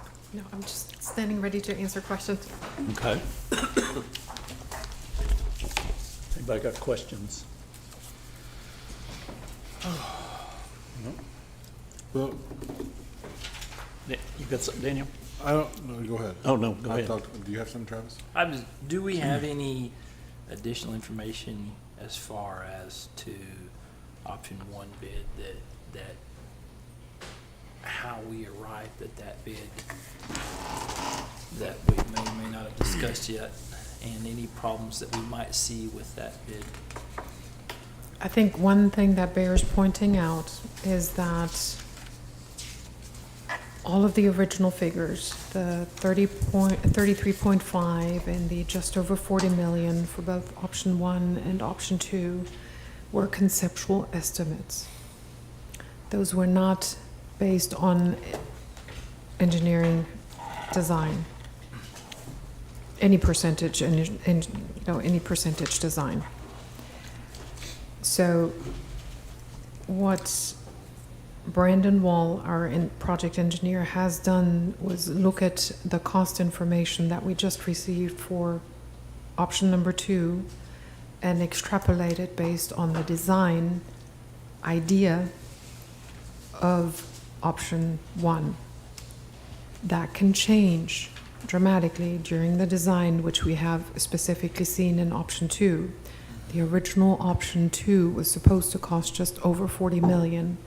And now costs 103.6. It is likely that the same would occur with option 1. So there's absolutely no guarantee how much less costly this option 1 would ultimately be. Because if it was 30 instead of 40, and 40 went to be 103, then it's very likely that 30 could end up being 93. That's a confusing thing. So we have a real bid with real numbers on option 2. Right. And option 1 is just a crapshoot. It is a conceptual design with bid information from option 2. It's a better estimate than the 33.5 because it's much more updated, but it's still based on a conceptual idea, not a design. Sir, please don't think that that's us trying to say that your bid was not good or your idea was not good. It's just like, No, we understand what you're working with and what you're trying to give us, but it's just I very, really meant very the frustrating. first one. Yeah, no, I meant, I was talking about the first one as well. Yeah, we were talking about the first one, Yeah. not, yeah, Yeah. not you guys. Yeah. I think this is hard because a lot of decisions, I think we try to measure on right and wrong, and this one is painful and also painful. Yeah.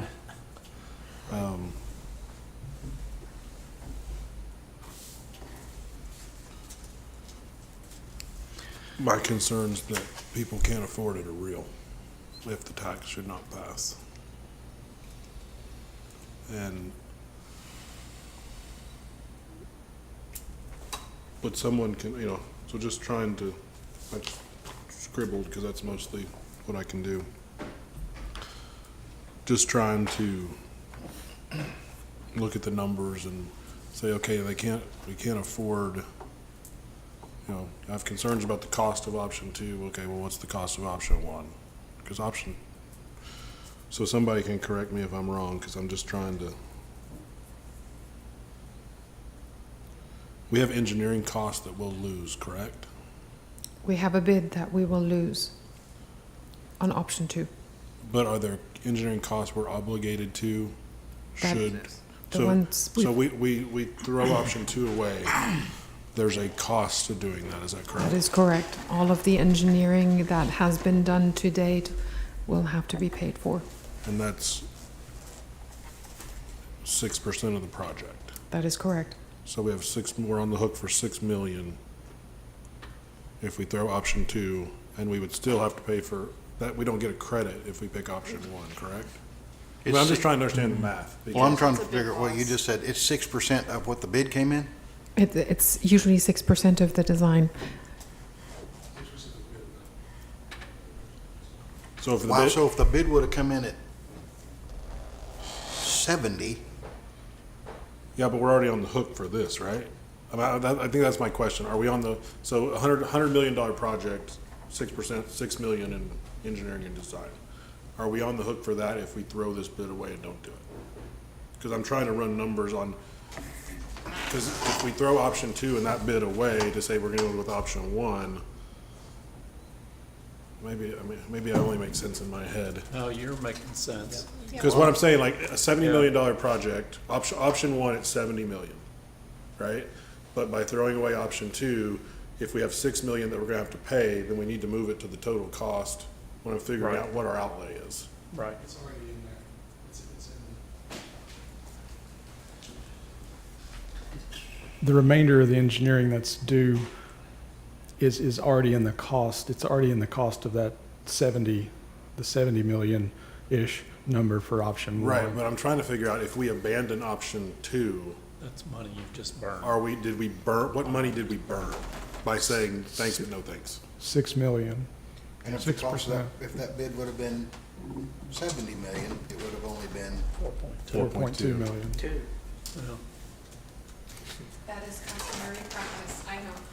So what I'm saying, like, if we say thanks but no thanks, we're gonna hit pause, we lose $6 million right off the bat.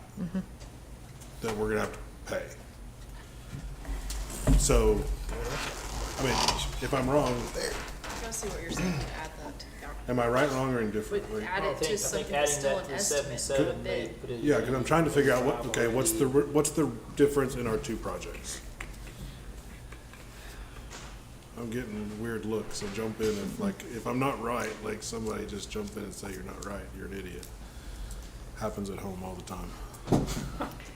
So are you trying to say that abandoning option 2 would put us closer at the cost of option 2? No, I'm trying to figure out, I'm trying to make the best decision economically for our citizens. And I came in ready to support option 1 in hopes because it was cheaper and I felt that perhaps members of our community could bear that cost more easily. But if we when I run the totals, I'm just trying to run scratch math, and if you run that option 1 and option 2 cost the same, Yeah. and there's no risk, we can lock in option 2 versus we think option 1's actually going to be, and I'm not saying I'm right. I mean, the numbers I put out there, and anybody can comment on them. But you're right. I mean, if we're gonna just set $6 million on fire, it's almost like you Well, gotta I'm add trying to that figure out to what we're the, setting on fire. Well, but we thought we Yeah. were setting 3 million on fire, and now it's 6. I mean, I'm gonna struggle with that here for just a minute. Yeah, I just want to know what we're setting on The fire. engineering cost, it was the same. But we're only on the hook for It's, the bid. if it's a percentage of, I've been told it's Right, 6%. but it's the same engineering, because the bid came in double, then we just paid double. Am I reading that correctly? Should have been an engineer. yeah. And I hadn't even thought of that till you asked that question over there a minute ago. I mean, here's the numbers I'm looking at, and please somebody jump in and tell me I'm wrong, and we're gonna go with option 3. 70 million for option 1, 15 million in savings over the 30 years of operations, which if you can either pick to add that to the cost of the one or Right. subtract it from the other. I don't care which one you Yep, do. either way. If we lose 2 interest rate points, that's I'm estimating at 18 million, because I'm splitting your 7 to 11, right? So split the difference. Call it 9 million per interest rate point. That's 18 million. We're getting $1 million back in grant and forgiveness. For, If we don't go with option 2, we lose that $1 million. Like, so that's why I'm adding it to the cost, like trying to figure out real dollar, the Right. difference between the two. And then if we've burned, well, if it cost us there's debate. So it's gonna cost us between 3 and 6 million in engineering cost by abandoning at this point? What Brandon just said was the cost for the engineering is built into option 1, but we would lose what has been expended for engineering on option 2. Yeah, Which is double what we thought it was gonna be because the bid came in higher. Yes. and still, we don't have a bid for option No. one. No, I mean, I understand we don't have a bid, but I can Yeah, only do. no, but you're. I'm you're- trying to I think run you're- numbers. The numbers I Even run without say it. option, I don't know. Even No, without but- the bid, it's, Go- option 1's inching up to So, option 2. right, and that's how I'm hearing that, and that's what I feared. That's was my concern is Option that 1 was gonna be before pretty we darn factor in close. construction costs, we're close. But we don't know option 1, it's all projected. We don't know what it is. Yeah. It could be less, or it could be a whole lot worse. Yeah. Or we could go, we can't afford this option. This is where our budget is. Bring us back a design that fits within our budget within so many percent. And that's gonna cost us a point of interest, maybe, 2 points, maybe, none, maybe, we don't know. We don't know what costs gonna be, it's all the unknown. You shared a story Don't about lie, a town up north of Oklahoma City when they rebid one, and I don't know that the Vice Mayor got to hear that, but is there any way you don't have to mention the name of the town, but you mentioned there was a community that was worried, or maybe it was, no, it wasn't north of Oklahoma City, it probably was in Oklahoma City, so I've spilled the beans on them, but, I think But- this is all public information. Right. I mean, Well, Oklahoma I'm City. just trying not to- Oklahoma City had an engineer's estimate on the South Canadian wastewater treatment plant. Right. This is per one of the Public Works guys when we were calling to kind of get information. They had an estimate of $120 million on the plant. 14 months ago, they bid it in the last few weeks, and it came in at $200 million. I mean, that was, and they bid it again because they had sticker shock. no, For that project, no, or no, they were hoping- that was the first time they did it. The other story you're talking about is the City of Edmond. I mean, they actually bid their project, and it came in higher than they expected it to, so they decided to back up and break it into smaller pieces with the idea in mind they could attract more contractors, but the first piece ended up being more than what the total was gonna be the first time. But those are, I mean, we don't, those are simply just examples of Yep. what's happened recently. Yeah. So, I mean, something, I don't think I mean, tell me, I've been through most of this history, I think. I mean, you hired another engineering firm initially that came in and designed basically a rehab of your 2 plants. Right. And at some point, the commission decided to disengage that engineer and hire another engineer, and you went to a different design, which was in other words, and the theory was, you go into this new design was gonna be the operational cost differential. So, another number to add to your category maybe is, I don't know how much you spent on engineer 1, but when you go back and redesign, it's gonna, there'll be additional costs. But I mean, you paid the first engineer to get through a certain phase in the process and then terminated that engineer for this new design. And I think I'm hearing it's $1 million. Yes, yes, we paid the original engineering firm for water, wastewater, both wastewater plants. Their recommendation was to piecemeal our plants together, as we've done historically. We elected not to go with that option. And there was some operating cost as far as the water plant was concerned, with GAC. Filtering process that was extremely. you know this better than I do, I shouldn't. When you say piecemeal, are you saying option 1 or something even like less drastic than that? No, so option 1 is not a piecemeal. Option 1 is a different design. It's Right. a different process than option 2, obviously. but that still rehabbed the north side location and completely provided a completely new plant at our south side location. Our original recommendations were add this pump, do $1 million here, do a little bit here, and that was not, we didn't feel, staff didn't feel that that was cost efficient. Which is likely why we're not working with them anymore. Yes, sir. And at that point, then we went back out and got different, signed an agreement with other engineers.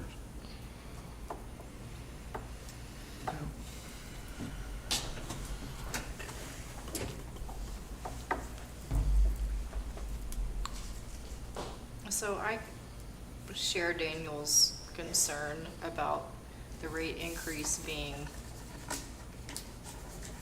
more than our citizens can afford, especially the senior citizens who are on a fixed income. But then I also believe that it will get higher and worse if we don't do option 2 now, lock in the prices, the interest rates, get things going. I think waiting to get another bid, we're gonna find out that it's gonna be as expensive as option 2, since this bid wasn't.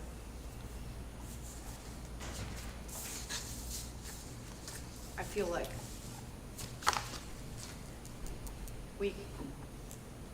we're just faced with stopping the bleeding, in my opinion, to get things fixed. And then we can hope that the voters will approve the tax increase to help our least,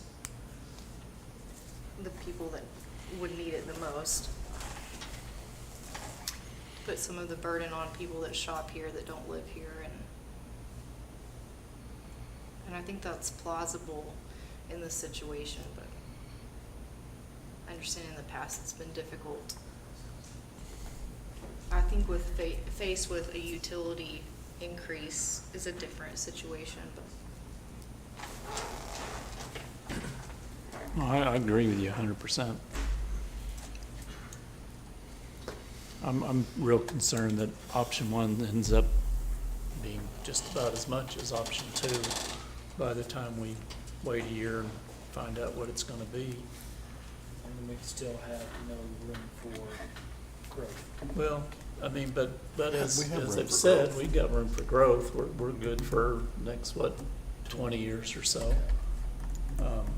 The option 2 gets us a lot further down the road, which is gonna impact the 3 of you guys a lot more than it is the 3 of us. But, no, that's okay. But, there you go. option Yeah. 2 seems cheaper to me in the long run In the for long the haul, it citizens. may be in my mind, but, I mean, I've been wrong before. None of this is good. I think that's where I'm struggling. I want to support option 1, and the more I do numbers, the more I'm having trouble with it. But right now, there really isn't. I mean, there's not an option. I mean, that's the problem. We're talking about it That's the like there problem. is. We're not really comparing apples to apples. I mean, if we really knew what that number was gonna be, it'd probably make it a really easy choice. Because it either ends up being the same or there's a big difference in it, but we don't know that is gonna be a year from now. I think history would tell us these projects are not going to decrease in cost. I bet. But that's my humble opinion. How far in are we on option 1 as far as these numbers? There has been no design on option 1. Do what? There has been no design on option 1 other than just a few small pieces that can be used from option 2. So there's nothing really that we'd be throwing away. Is that kind of where you were going with that? Yeah, some of the engineering that was done for the south side plant itself can be reused, but that is not the design for the aero mod implementation itself.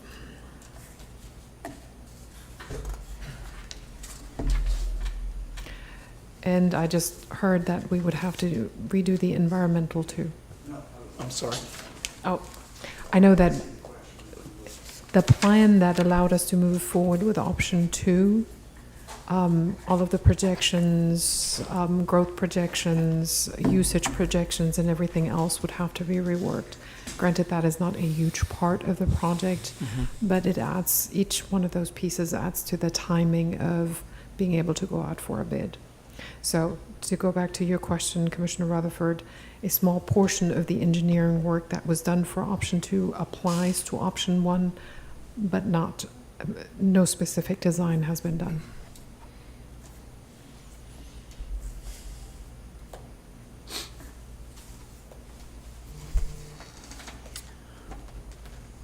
Other questions? I'll make sure everybody gets all their questions answered. It's a big question.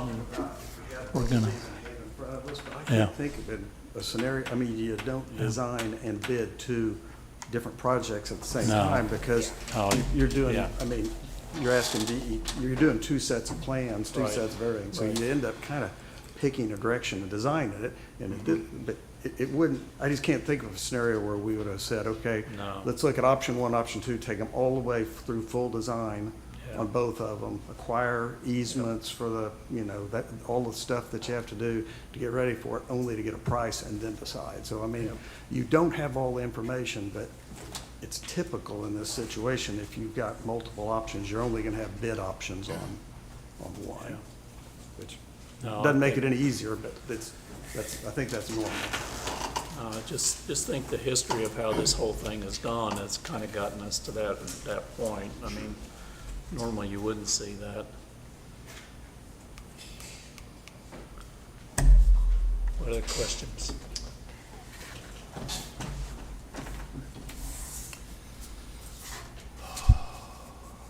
I just keep walking back to how many things do we have in the city currently that were built 20, 30, 40, 50 years ago Bunch. that have no options for significant reno or no options for expansion. And it seems like option 1 would put us right back in rebuilding a facility with very little options for expansion, where option 2 would, although it just very difficult, kick in the shin, it would future options are less difficult. I'm trying to say that in the proper way, not less difficult, but it seems like the option for expansion and the option for growth, or the option to rebuild or repair, go, oh man, this is a better way, we figured out a new way to do this, is better with option 2 versus option 1. How long, did somebody say earlier how long that, if we went with option 1, how long that design till we would need? So in the schedule that was shown, it was broken up into the south side improvements and the north side improvements. South side improvements would essentially be ready to bid in November 23. No, I mean, how long, How I'm sorry, long how the long, lifespan? the lifespan if we go with option 1 before we're Oh. gonna need to, Before we need to make any, before we need to actually renovate and bring it up to whatever, like do a full replacement.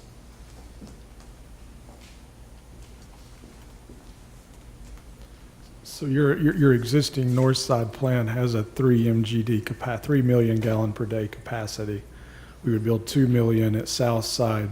At your 0.4 growth rate, the 3 MGD would take you through the 30-year design period, the 30-year loan life. Okay, so, But we're not gonna have to, like, he said earlier, that doesn't mean in 30 years it's another 100 million. no, I know, what I was wondering, and just, again, trying to consider financials, is if we would still be paying for something we'd replaced if we go with option 1. Like, like in 20 years, it needs to all be redone, but we still got 10 years on the note. Because that's not a situation we want to get into. We looked originally back 2 years ago at the maximum capacity for expansion of North Side if we stay with the existing process. It was about 4.5 MGD. So you could stay with the existing process, you have room to expand to about 4.5 million gallons per day, and then it's another huge project up there to expand additionally. But that doesn't include south, that's separate. The south, Because it's replacing south to begin with for a Yes. two. South Plant with the area that you feed into South Plant and the potential area that comes into South Plant, you should be good at South Plant with the upgrade. North Plant is the concern. Yeah, south we can't grow. Yeah, all the growth's gonna come up there anyway. But you're gonna hit a point at the North Plant, and it's around 4.5 million gallons per day, where you simply can't expand that existing process anymore. Then it's a whole nother larger project at that point. Now, when that would be depends on how fast that north side. So then, and that's under option one. Like in option one, the north would hit a place where, and likely past any of us, but where if, and under option two, the north could continue to be expanded. Yes, very easily expanded. And this is a, forgive me if I'm asking you a question you have no idea, just say I have no idea.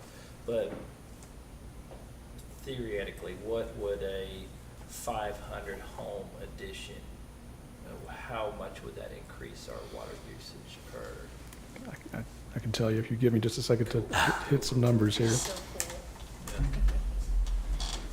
I have scratch paper if you need it. Earlier you said, I'm trying to do math. Should have used a calculator.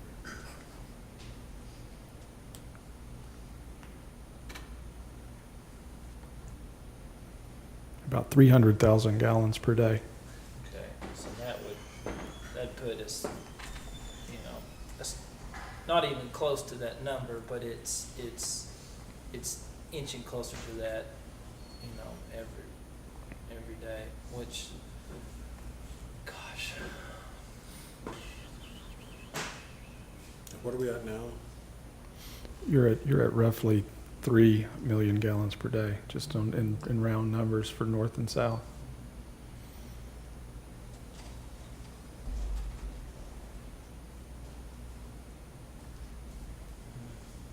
Let me back up. I did hydraulic capacity.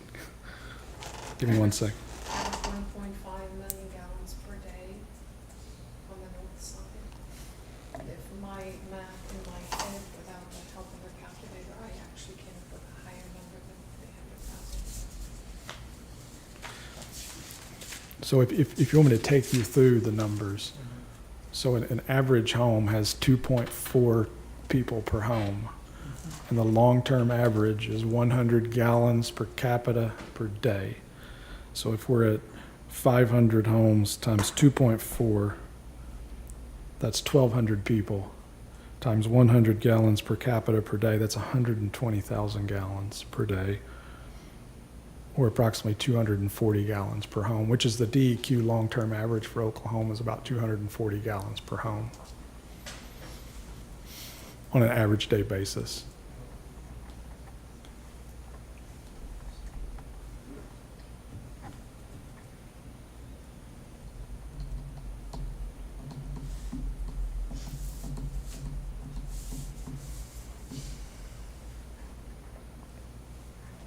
Did that answer your question? Yes, sir, it did. Thank you. Just conversations with builders and conversations with individuals that, where the hopes of a 500 home addition are coming within the next couple of years. And that's not the only one, so that we may get there a lot quicker than that 20-year mark is what my concern would be.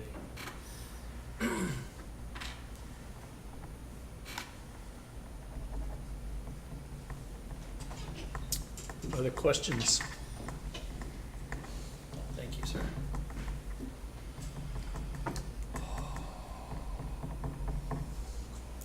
Any other questions? Daniel, you good? I'm not rushing you, I wanna make sure you No, get I everything appreciate asked. You know, I want to support option one. I'm just afraid it's,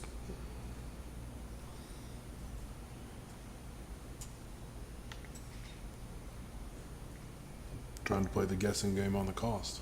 I know, that's a scary thing in today's climate, that's for sure.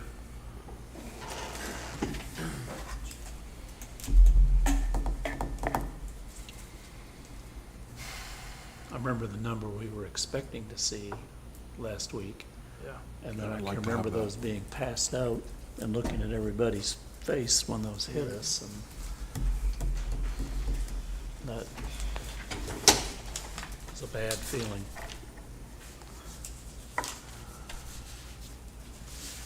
Any other discussion? I don't want to cut anybody short, because I want us to really talk this through. Can I just Absolutely. you say can. some numbers and somebody can tell me that they make sense or they don't? And I'll try to, if they make sense, I'll try to make a decision off those numbers. Let's be conservative on option one. 60 million bucks. Fair?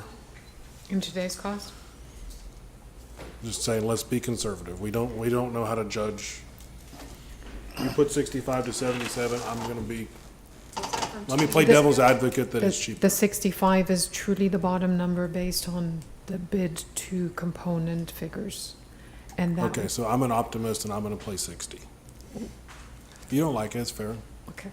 I don't like what we're doing. If we lose 2 percentage points of interest, 18 million. 50. I mean, just reasonable, like the peanut gallery, I mean, not peanut gallery, the experts can, like, I just wanna know, like, that I'm being reasonable.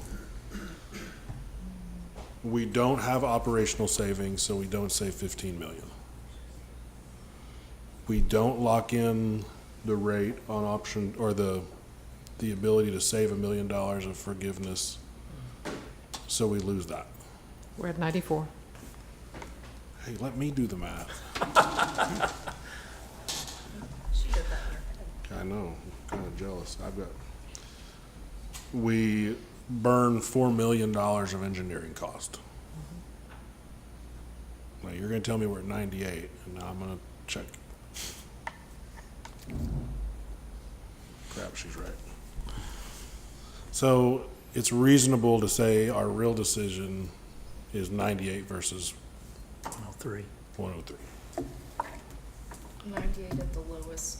No, Yeah. I'm trying to be. No, that's fine. I'm trying That's to play fair. devil's advocate that, Yeah. Yep, that that's fair. Yeah. That's what I have believed all along, is that the difference isn't nearly as much as it first looks. yeah, I mean, And and if they're close, to me, it's a no-brainer. Which I mean, the interest rate is terrifying, not Yeah. factoring in, because we don't know what building costs could be. And so projecting that to me seems unreasonable. We could just use the long-term average. Sure, no, I mean, I understand, but we're in unprecedented times, so we could all say that's guessing to some, that's more guessing than saying one interest point cost us $9 million. Even if we just did 4.5, which is the average. Yeah, I'm just trying to play,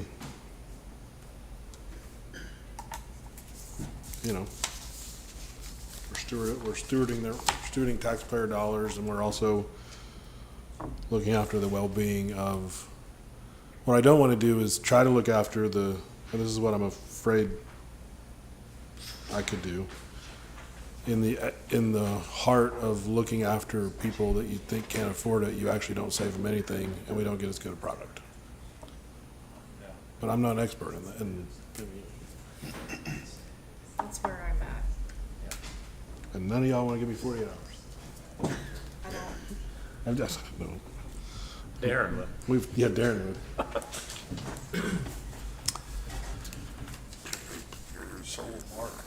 Yeah, What? Yeah, so would Mark. Yeah.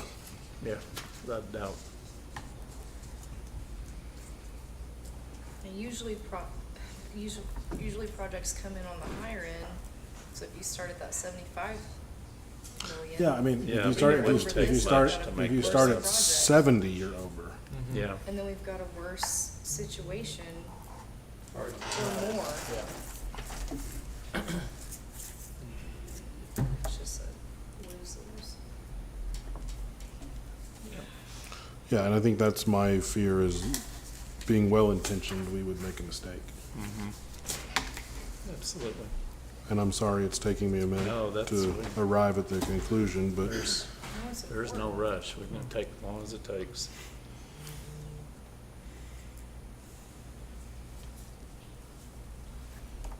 Any other questions, any other discussion? You good down there, Benny? Yeah, my concern still is the fees you're gonna charge the public. Yep, I know. That's my biggest concern. Yep, hopefully somebody can sell that sales tax. I don't think it necessarily, whether it need to be sold or presented. I think that ultimately it would be an education. Yep. And a significant effort on educating the public on what it would look like to do the $6 or the 5 over 5 and how that would increase. Yep. And then also understanding that the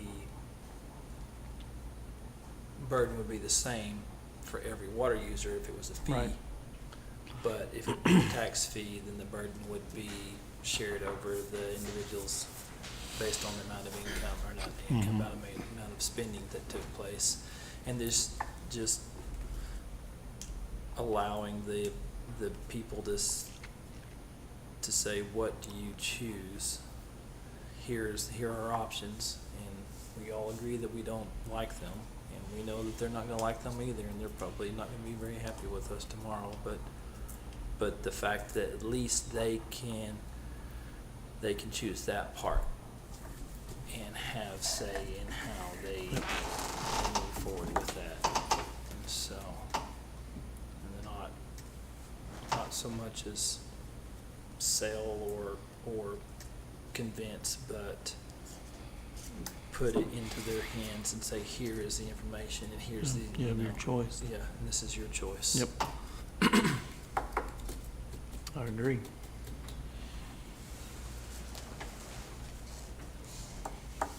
Any other questions, comments, discussion? If not, then I'll offer my motion again for approval of item 1. This time I said it right. I'll second. Joe, you're up. You had a long wait to do that. Thank you, Mr. Mayor. A resolution of the Shawnee Municipal Authority approving and authorizing clean water SRF loan from the Oklahoma Water Resources Board in the total aggregate principal amount $65,635,000. Approving the issuance of a promissory note in the total aggregate principal amount of $65,635,000. Secured by a pledge of revenues and authorizing its execution. Approving and authorizing the execution of a loan agreement for clean water SRF loan. Designating a local trustee and approving and authorizing the execution of a trust agreement. Approving and authorizing the execution of a security agreement. Ratifying and confirming the lease agreement and operation and maintenance contract as amended. Approving various covenants. Approving and authorizing payment of fees and expenses and containing other provisions relating thereto. Thank you, sir. Okay, so we have a motion and a second for approval of item 1, and we will call the question.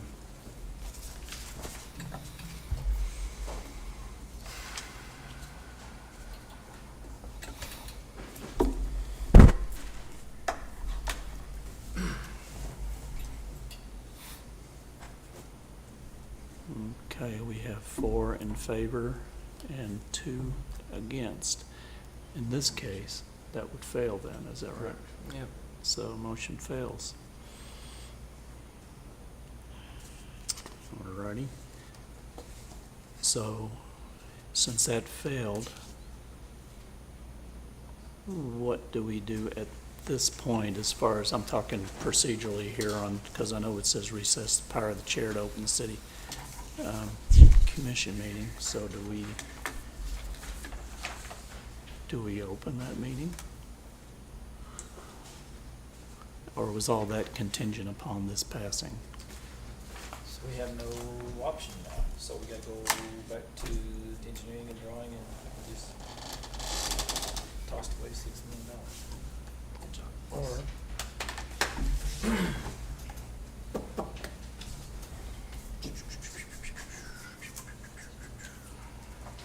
Technically speaking, Mr. Mayor,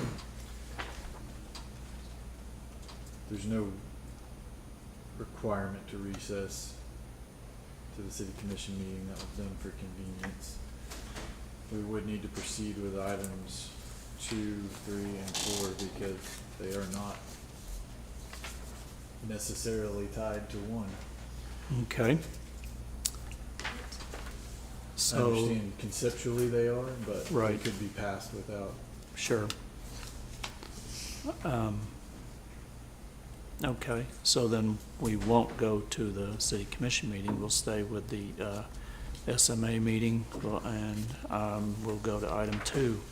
Confirm action taken by city commission on agenda item number 2 with respect to an ordinance amending portions of the Shawnee Municipal Code, Chapter 26, Utilities, by adding and adopting a utility improvement fee and providing for repeal, providing for severability, and providing for codification, and declaring an emergency. So, you are up, and we'll figure this out. Mayor and Commissioners, there is no need for a utility fee increase at this time. So then, we don't need to take action on item 2 then? Correct. So we'll move on to item 3. Confirm action taken by City Commission on agenda item number 3 with respect to resolution updating the city fee schedule by setting the monthly rate of the utility improvement fee pursuant to Chapter 26, Article 2, Section 26 through 30 of the city code, and providing for the readoption of city schedule in whole. My guess is there's no reason to take action on that either. That is correct. So then we will move on to item 4, which is we are adjourned from the municipal authority. Let's see. Joe, correct me. I don't know if there's anything else in there, is there? Not an SMA, so we're just going to the city commission meeting. Okay.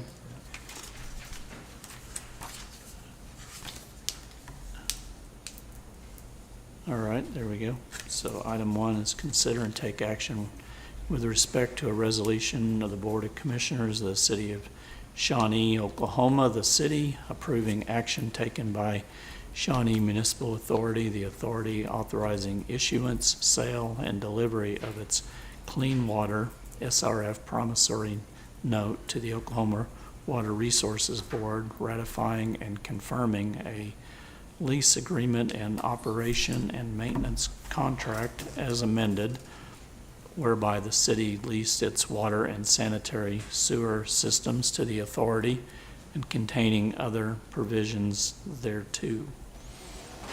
Mr. Mayor and City Commissioners, no action was taken by the Shawnee Municipal Authority, therefore no action is necessary from the City Commission. Then we will move on to item 2. Consideration of an ordinance amending portions of the Shawnee Municipal Code, Chapter 26, Utilities, by adding and adopting a utility improvement fee and providing for repeal, providing for severability, and providing for codification and declaring an emergency. My guess is it would be the same story. As there is no need for increased revenues, So there is also no need for action on this item. Right, we'll move on to item 3. consideration of a resolution updating the city fee schedule by setting the monthly rate of the utility improvement fee pursuant to Chapter 26, Article 2, Section 26 through 30 of the city code, and providing for readoption of the city fee schedule in whole. Same here. Yes, ma'am. So we will take no action on 3. And item 4 is we are adjourned. Thank you very much for everybody coming out tonight.